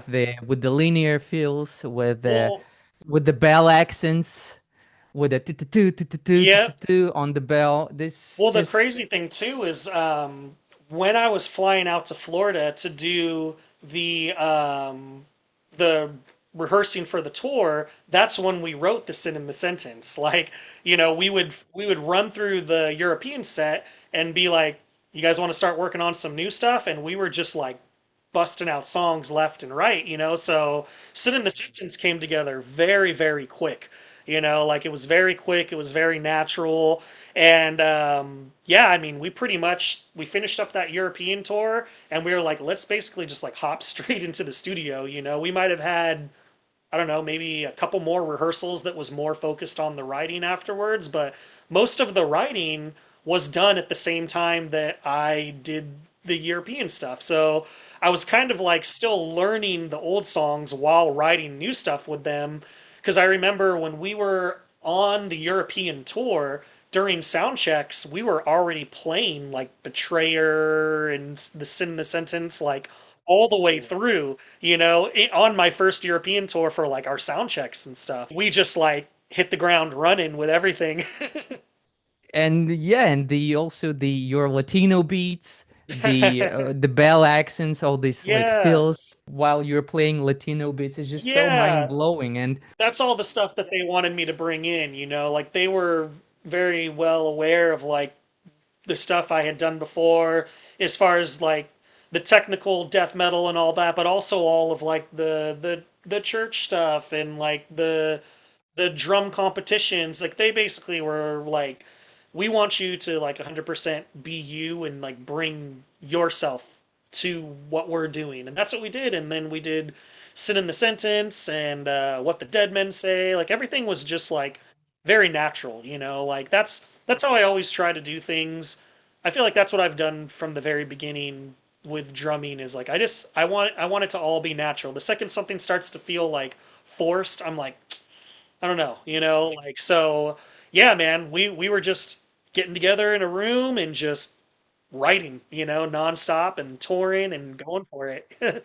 that's sick. And were there any one takers like that you, for example, when you were in the recording studio, were there any songs? I saw the Pillars and Serpents Yeah, that, that what did this one get into the cut? Like, yep. was it the one that was the album one?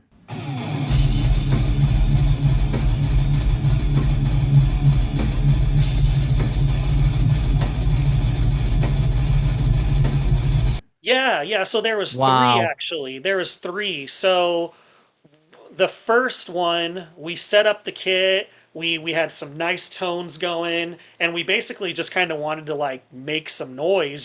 So we were like, hey, like, what do you want to like start off with? And I'm like, well, let's do something like easy. We'll just kind of let's test out a typo negative. So we did the I Don't Want to Be Me cover, and that was a one taker. I just went through that, not really thinking about it, and then afterwards, everyone was like, "Man, that's like kind of a vibe right there." Like it just seemed like it felt really good. So that was a one take, and then the actual Sin in the Sentence take that you hear on the record was my first take of the song, the one that made it. Wow. Yeah, so You shitting me. every time you hear That's that song, that was my first take. wow. Yeah. Holy shit. Yeah, That's I mean so it's insane, dude. it's And the song crazy too. itself, Yeah. it's like almost 6 minutes and it's a one take. Yeah, man. Yeah, one take, and Wow. it's funny like I think because of the fact that I wasn't in any mindset of like I want to make it a one take, that's why it happened because we were literally like just kind of getting things rolling. We were like I think I did the typo one, and then they're like, "What do you want to do next?" And I was like, "Well, shoot, I want to like start knocking out some hard ones. Let's do the sin in the sentence." And they're like, "All right," and they're like, "Screw it, let's go." Pressed record, and I did that take, and everyone that was there was just like, dang, that like you want to try and do it again better? And I'm like, yeah, I'll try. So I did it. I tried two more times, and then everybody was just like, I think that first take was it The because first it take just was the had best. that like you could just listen to it and like you're like, yeah, like it just caught a special moment because I wasn't thinking about it. I wasn't, to me, that was a warm up take. That was like, let's just see how it feels, you know? And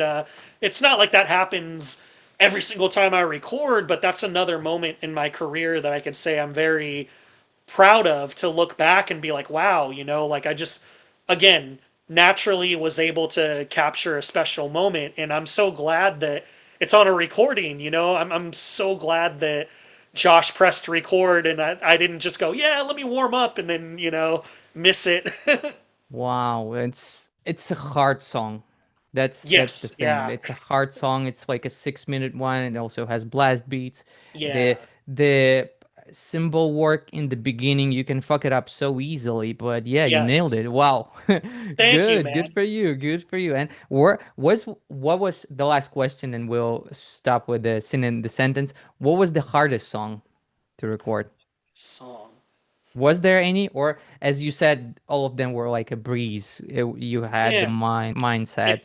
if I had to be completely honest with you, man, it was pretty much a breeze. And that's not, I'm not in any way trying to say it in like a pompous way or anything like that. And it's not like every recording session I do is like that, but yeah, man, I was just like in a zone and I didn't feel, it was just like I was already doing so much like session work in studios, playing live that to me it was like I'm just bouncing from one thing to another, you know? I just wanted to do a good job and I wanted the guys to be happy. I wanted the fans to be happy. I wasn't thinking a lot, man. Like that's when the best stuff happens is when you don't overthink it. You just get in there and you do it. And then just, you know, that's what happened. So Sin in the Sentence for me, I could honestly say every song it was it was easy, but it was fun. It felt good the entire time. I remember pretty much every moment of that whole recording session because it was just such a good time, you know? Like M Shadows from like Avenged Sevenfold, like he came to the studio and like he was one of the first people to hear the Sin in the Sentence like done like in the studio and I remember just being like wow this is like so cool to be able to like be around people that like I grew up listening to, you know, and now they're listening to me play drums. I was taking in all of these special moments, you know, and just like soaking it all in. You're another baby that came out easily, right? It's just Yeah, there you go. Exactly. you didn't have to push a lot, right? Yeah, Was the perfect way Dead to put Man the it. same thing with what the Dead Man say? Was it the same thing with the second record or Yeah, also? once we got in the studio, it was for sure that way. The lead up to me, I was much more like every single note needed to count for me. Like I listened to those songs nonstop and I was thinking a lot more, but I was thinking in a strategic way. I was like, I want to make sure that this follow-up record, I don't know, I don't want to listen back at all and be like, oh, I should have done this and I should have done that. So, yeah, I was very particular with the way that I wanted to approach it musically, the way that I wanted it to sound sonically, and this is all like the drum side, you know. And then once we got to the studio, I was able to churn that off and then go into like the flow state, I guess, you know, where it's like I'm just going, you know, and then it felt very similar to Sin. And that studio experience was incredible too, because that was at 606, which is, you know, Dave Grohl's studio. So even just being there was like, oh man, this is unbelievable, you know. It was a little intimidating, especially when he showed up when I was playing, and I'm so glad I Dave? was Dave did, yeah, Dave Grohl. Yeah, he showed up. I believe I was playing Between the Shadows and the Stones. I was recording that song, Did he say and anything? yeah, so he I was playing, and if you get to the end of that song, and it's kind of like an open, kind of Pantera-ish kind of sounding. I do this like double China thing, and I guess he walked in around the time I was recording that, and then I remember like kind of turning back real quick and like noticing there was an extra person in the recording booth and I was like, "Oh, I wonder if that's the man himself." And then I did like another turn and I'm like, "Yep, that's Dave Grohl." So I walked into the studio and, you know, said what's up, you know. I was yeah, man, nice to meet you. And he actually complimented the double China thing that I did. He was like, dude, he's like, I love that. That's sick. Like, and I was like, wow, that's cool. Like, got a little That's compliment so from, sick. yeah, I mean, gosh, he's one of my favorite musicians too. So just the fact that he was even there. And like I said, I'm so glad that I turned around after, because if it would have been before, I might have been like, oh no, like overthink it or something. Yeah, and you would like mess it up a little bit or something. Yeah, I yeah, noticed also in the sin in the sentence and the what the dead men say is that closer to like 2 minutes 30 seconds or 3 minute mark, there's almost always a tempo change or like a yes. progressive element. Did you bring that to the band? Because yeah, it's kind of, it's just like when you get tired of one part, you Yeah. just okay, the tempo changes or this there's like a new riff or something. Yeah, I mean, I would say yes, but it was always like a natural thing. It wasn't, I would start playing, we would be riffing on something, and then I might just like bust into another beat, and then they would follow me.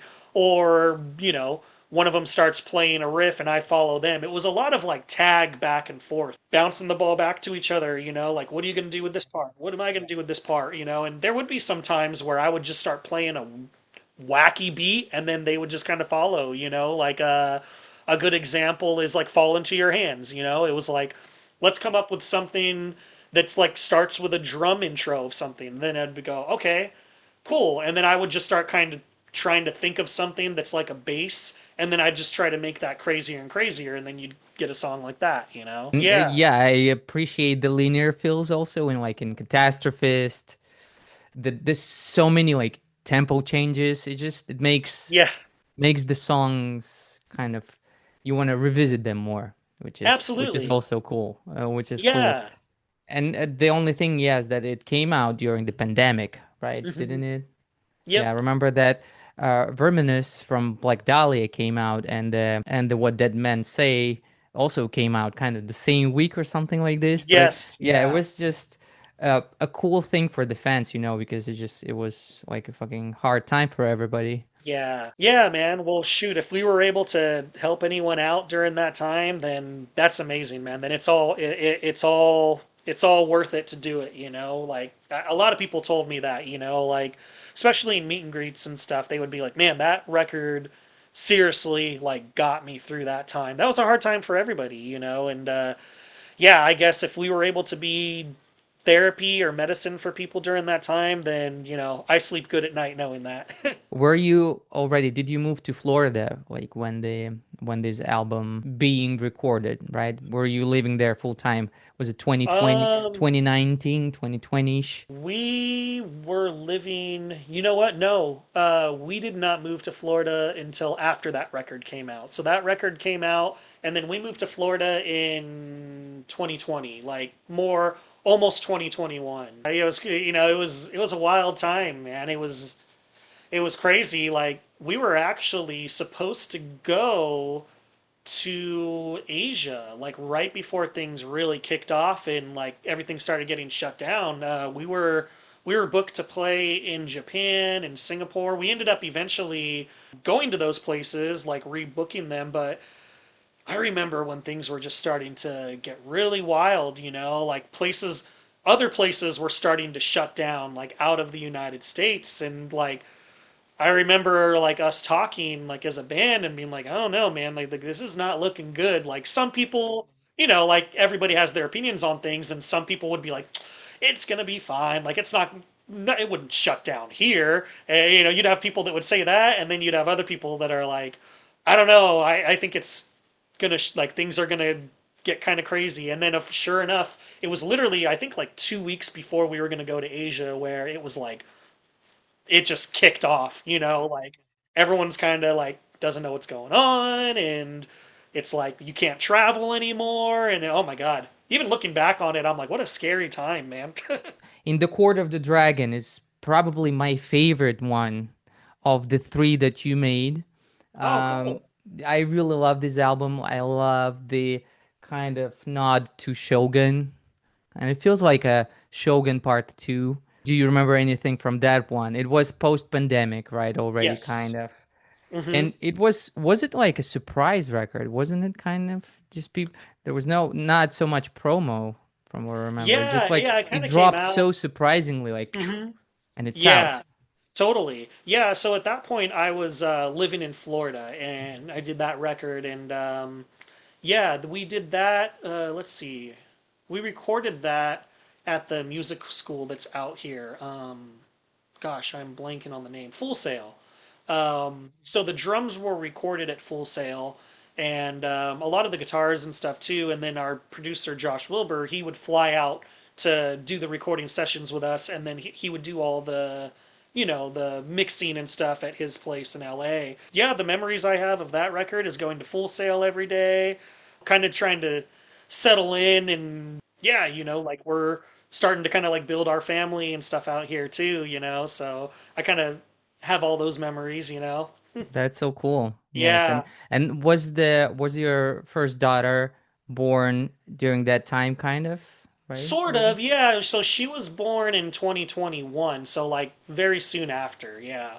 I don't know. Every album you kind of associate with certain memories, so it's for you, it's kind of the building family 100%, record. man. Yeah. 100%. Love that record. Love Thank the you, man. last song, which is The the Phalanx, progressive. yeah. Yes, so good. In the whole album is good.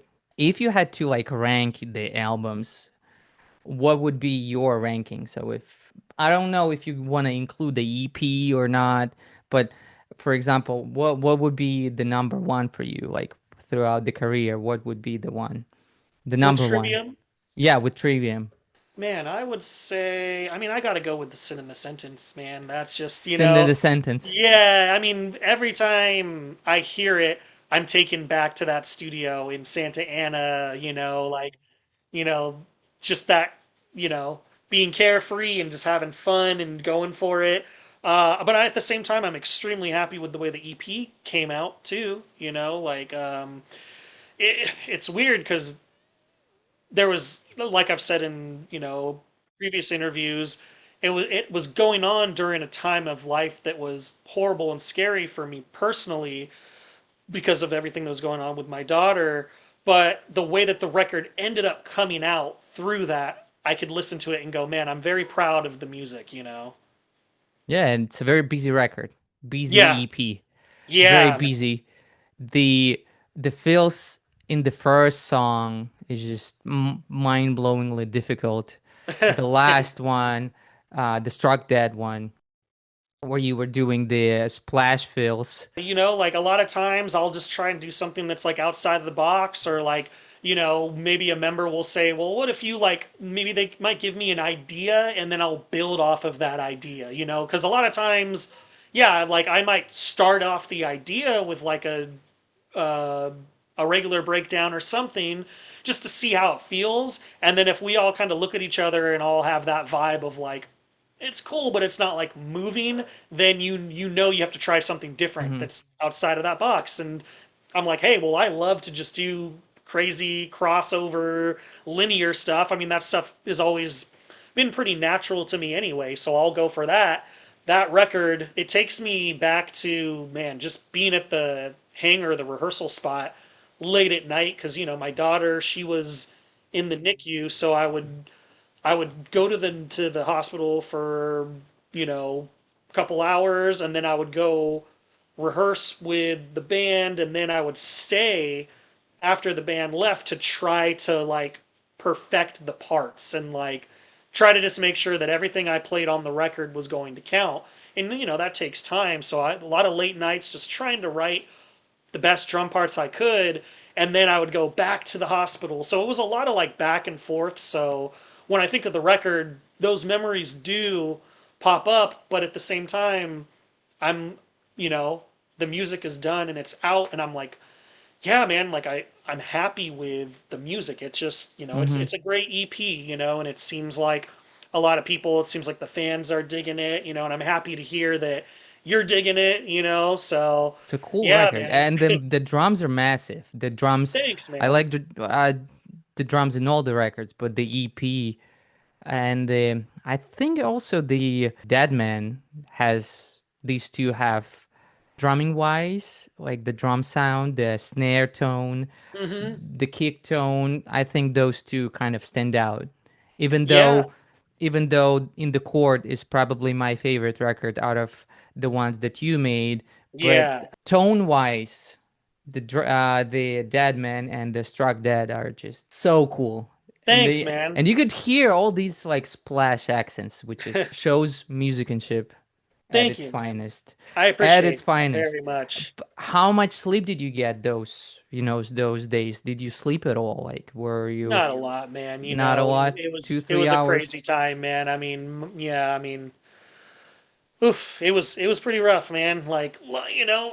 There was just so many things going, so much motion all at the same time. Trying to make sure that my daughter Naya, was she would go to the hospital with my wife, and my wife was, she would be working on the computer, so she would be with Naya and Layla at the NICU, and then I would come back, and sometimes I would sleep at the hospital, or sometimes my wife would, and then we'd try and go home sometimes too. Like it was a lot of just swapping back and forth, like we never wanted Layla to be alone in the NICU, like you don't want to just. So yeah, it was a lot of that, and then just like I said, at the same time that that's going on, I also am like, well, I want to make sure that this EP also is going to be killer, so I'm just like, yeah, it was a lot, man. No, so to answer your question, sleep was not really a thing, but that's okay, man.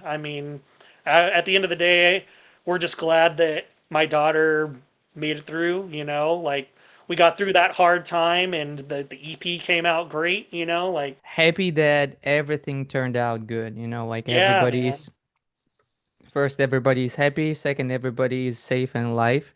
Yeah. And yes, because you never know. You never know. And don't know you. Never. We've never met before, but like I'm proud of you. Seriously, that means a lot, man. Like I truly appreciate that. And seriously, same to you, man. Like your channel is awesome. You're, interviewing tons of sick drummers, like this is the kind of stuff I like to do, I like to just chop it up with cool people and talk music and drums and shoot, even just life, like sharing those things with, you know, my family and my daughter and stuff. It's crazy, man. It's like shoot, we almost lost my little one twice, like first her even just getting here was tough, like she almost didn't make it. And then when she finally got here, soon after her belly popped, from the Oh air that they wow. were trying to.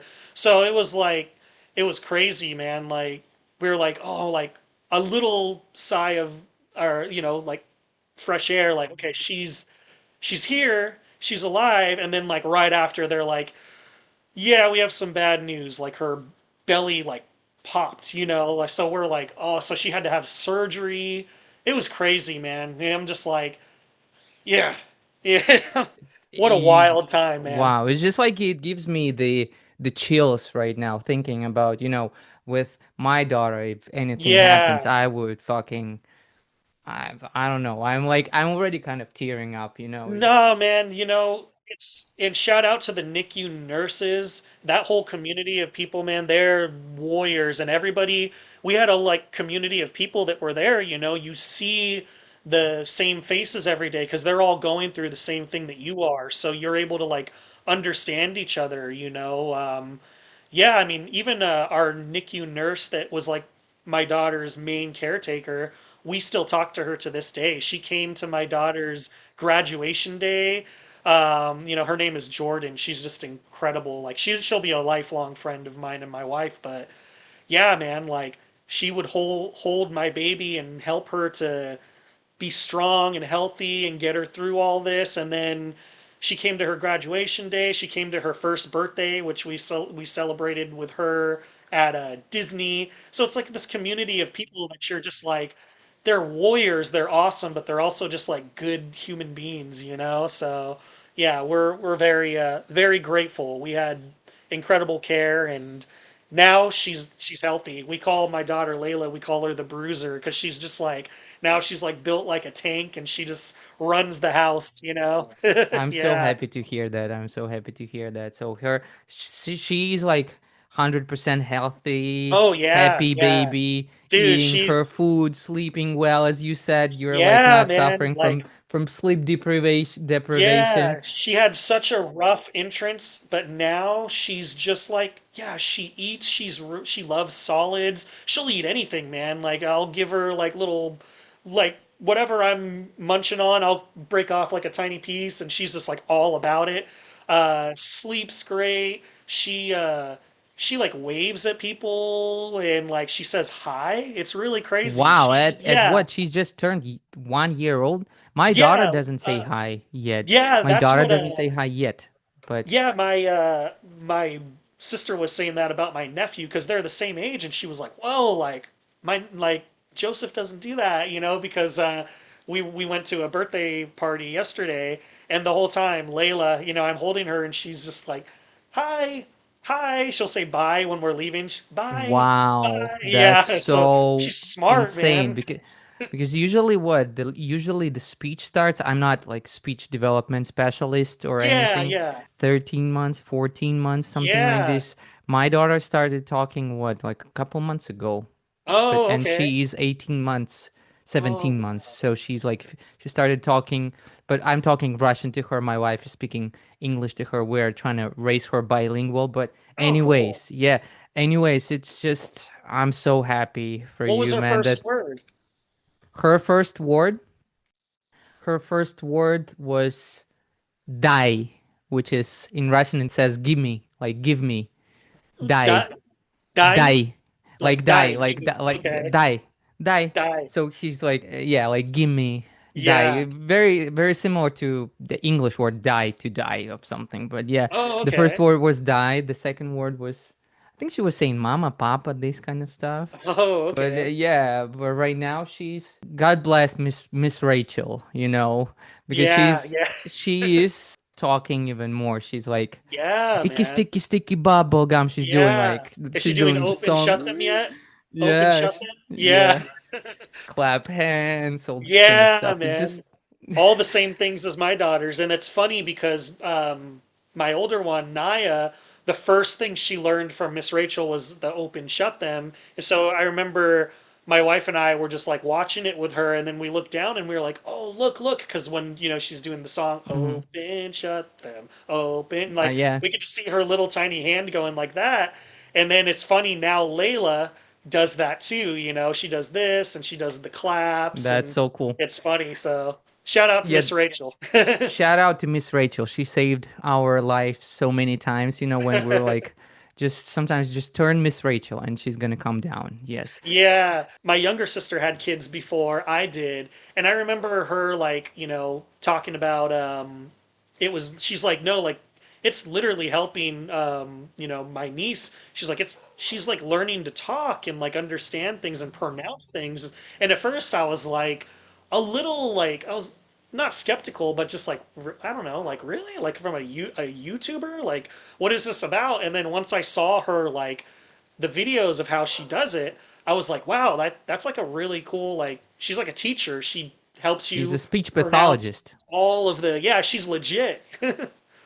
My daughter, and the first gestures she learned were all done Oh, Alda, and yeah, more yeah. and more. More, All yeah, yeah. I done. remember more with Naya, yeah, every time.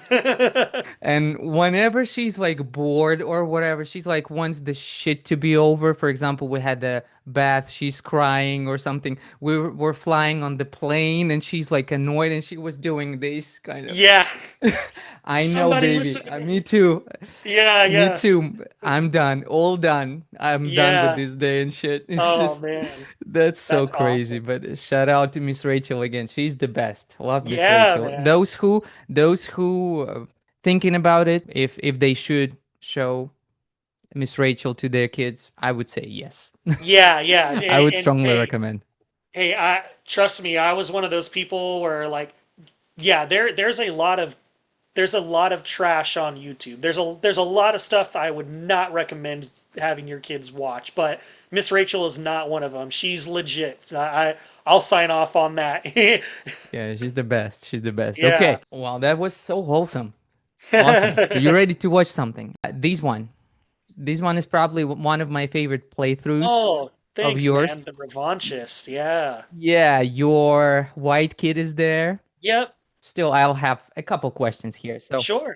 okay, so here is gonna be the linear fill, I think.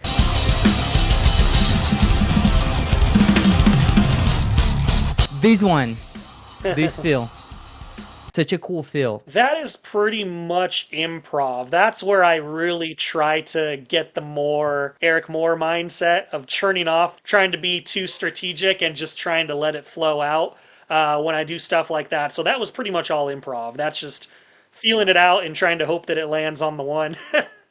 Such a cool song. Thanks, dude. One of my favorite ones in the record. But this one is my favorite, I think, the Sever the Hand. Sever the Hand, yeah. Yeah, it's very intense. Yeah, these videos I haven't watched in years. They're so cool. Like Thanks, I man. keep I keep rewatching this one. I'm very proud of Especially, them. was it like again one take-ish or no? Yeah, these were all like one take. One The take. audio was for sure. Now for the visuals, my buddy Nico that was getting the camera angles, those he's doing multiple takes with, but the actual audio is one take. Jordan Long, who actually recorded the audio. Yeah, Okay, my buddy let's Jordan's amazing. that shows with the audio here and Yeah. the video visuals with everything it shows, and the Yeah. views show it too. And he was actually someone that commented on the actual playing itself. Like, I remember Jordan saying, like, man, I wish people knew, because, you know, a lot of people will, like, they'll do their playthroughs, but they'll, like, doctor up the audio and try to make it perfect. And I remember Jordan, the one who actually recorded this audio, telling me, dude, I wish people, like, really knew how little to nothing I'm doing with this. Like, I'm basically like throwing mics on and like mixing it to sound good, but like the playing is literally all you. Like, you are hitting every single note. Like, so I remember Jordan saying that back in the day, and that made me happy to hear that from the producer. You know? Now people will know it Yeah, man. that there Absolutely. was zero editing, quantizing, or anything. It Yeah, was no, just I mean, mics, that's why. mics, and that's it. Yeah, with my playthroughs, I'm very like, you know, I never want to put out something that's like doctored, you know, like I would rather it be like this where there's not, you know, like the drums and everything are like natural, you know what I mean? Like that's a real drum kit that you're hearing on those recordings. Yeah, you could feel that with the hits. Sometimes some hits are a little, the velocity and stuff. Yeah, Yeah, it's you could definitely it's very human for better or for worse. human as it could be. Yeah, Okay, yeah. so there's a little part that I want to watch us, and then Awesome. I want you to reflect on that. Yeah, kind of the more rockin' part. Yeah, 3, 2, 1. Oh yeah, and then That just get part, I love it so thrashing much. Nick Barker parts. Boxing thing, right? It's a boxing. Yeah, I Anthony guess so. Barone Now that calls you it a mention it, boxer. yeah, I never looked at it like that. It's a boxing thing. Yeah, he told that yesterday, and I was actually it is. It is a boxing thing. That's Okay, awesome. it's so precise. Thanks, man. And then comes the skank beat. Yes.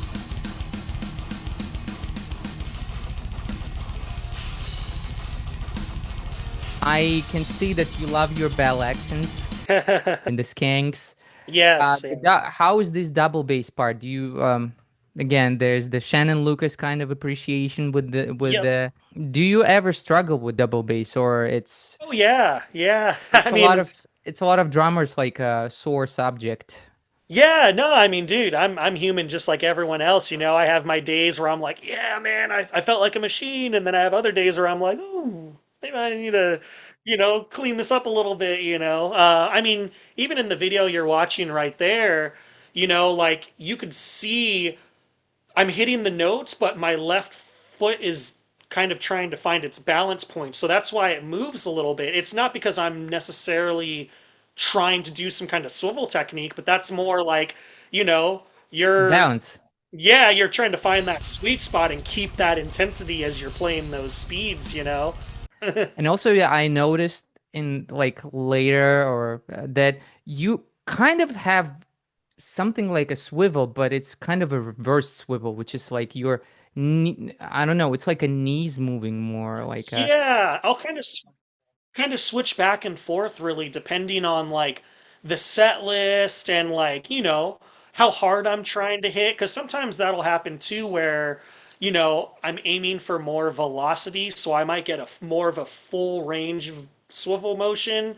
Whereas to like, as opposed to what you're watching right there, everything's a little more like tight knit, especially on like the really faster, almost kind of like death metal vibe stuff. It really just depends on what I'm doing at the time.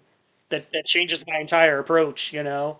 so sick that you could adapt to the Yeah, I situation. try Okay. to. Yeah, see that foot finding its balance?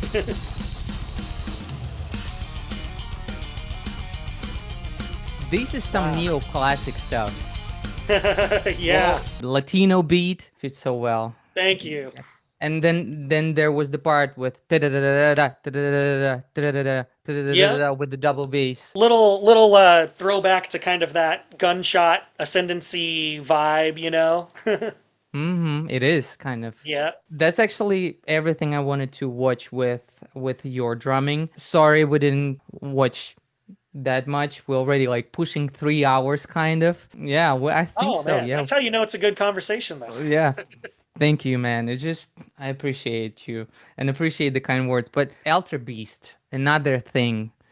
It's such a like you activated your Shannon Lucas probably 100% there. It's like a good Absolutely. mellow death Dahlia worship album, Totally. and Yeah. yeah, it's just such a That's sick another one album. that I was like, man, it's a shame that they didn't do more because that was a total session work thing, like through the label. It was like through Unique Leader Records. I was doing a lot of records for that label at the time, and I met the guitar player. He specifically wanted me to do that record, just pay me to come in and just do my thing. And I remember when the record was done, I was like, dang man, like this thing came out sick, but I think that it kind of fell off. I don't think that they really do anything They anymore. I was a total just hired gun. I just did my job and got out of there. love this album like front to back. Like Thanks, man. like Yeah, that's a great one. Proud great. of it. Another baby of mine. Another baby of yours. Okay, but anyways, tell me what you want to watch. So I've seen Nate play. I've seen Wilfred Ho play. How about the first one, Beyond Oblivion? He prepared it especially for this interview. So that's Cool. why I put and he said that he knows you guys. Like Blake, I wait a think he's, second. I don't know, but he works with Axis or something or at Axis. Yes. No, I hung out with him at Nam show. I know Blake. Okay. Yeah, yeah, yeah. No, he's awesome. I've Yeah. never seen him actually like play though. So this is cool. I should Whenever check it you out. notice something, it's just people who I posted on Instagram story of Metal Yeah. Drummers United. You also help me like distribute it, right? Spread the word. Okay, let's go.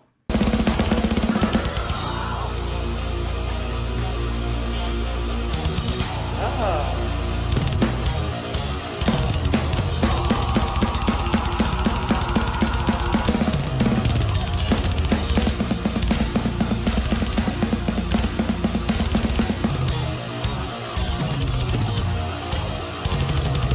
What'd you think?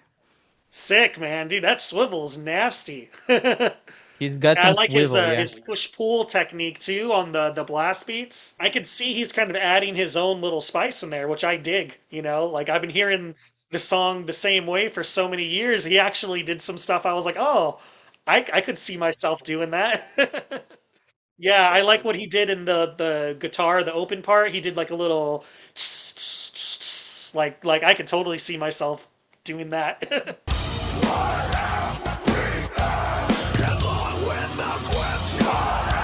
I like that little fill. I like the little fill he did there.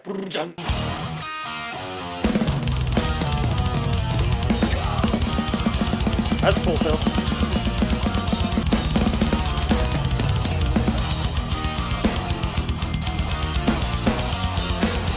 That's cool.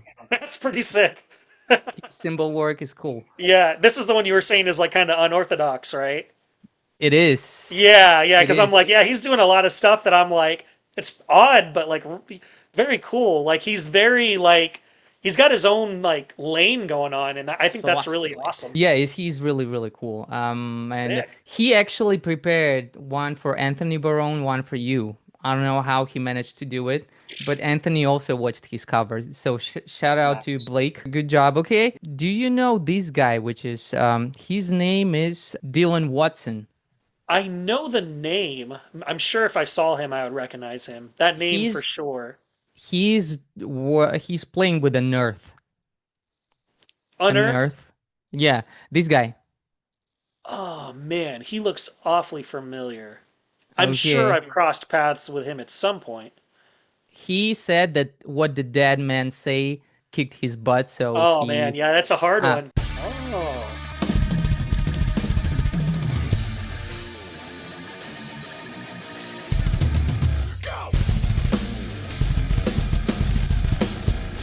Ooh, boy. Socks.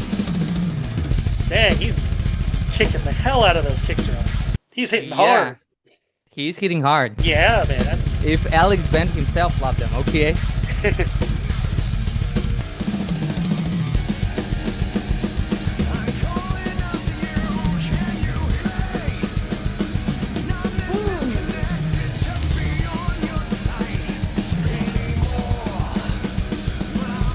Oh, yeah.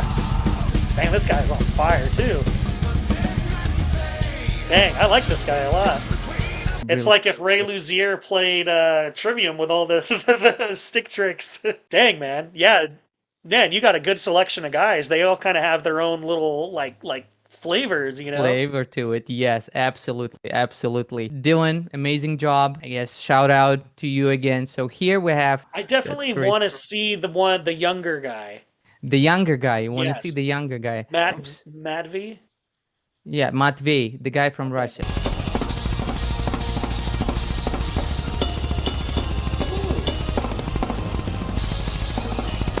Oh, man. Ooh.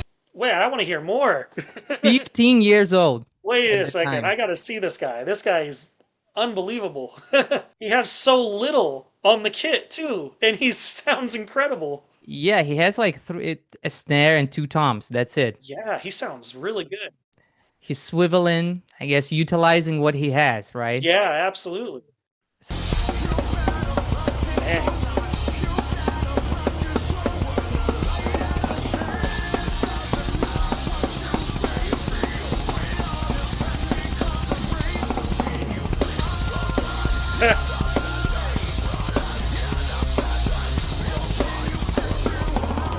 That's sick. Anything you want to add so far? He's doing good. And yeah, I mean, he's doing great, man. Mm. His double kick drum sounds so aggressive. It's so like in your face. Like, how do I say it? It's almost like I'm not saying this in any kind of bad way at all. I think it's freaking awesome. It's almost like he's rushing the kick, but like in a controlled way. Like he's able to make the kick drum sound like really, I don't know, like you could feel it, Hmm. Like That's sick. some drummers they'll play behind the beat, like they want it to sound like more like laid back and fatter, and he's like slightly ahead, but it makes it very like just man, his Punchy. hits. Punishing. Yeah.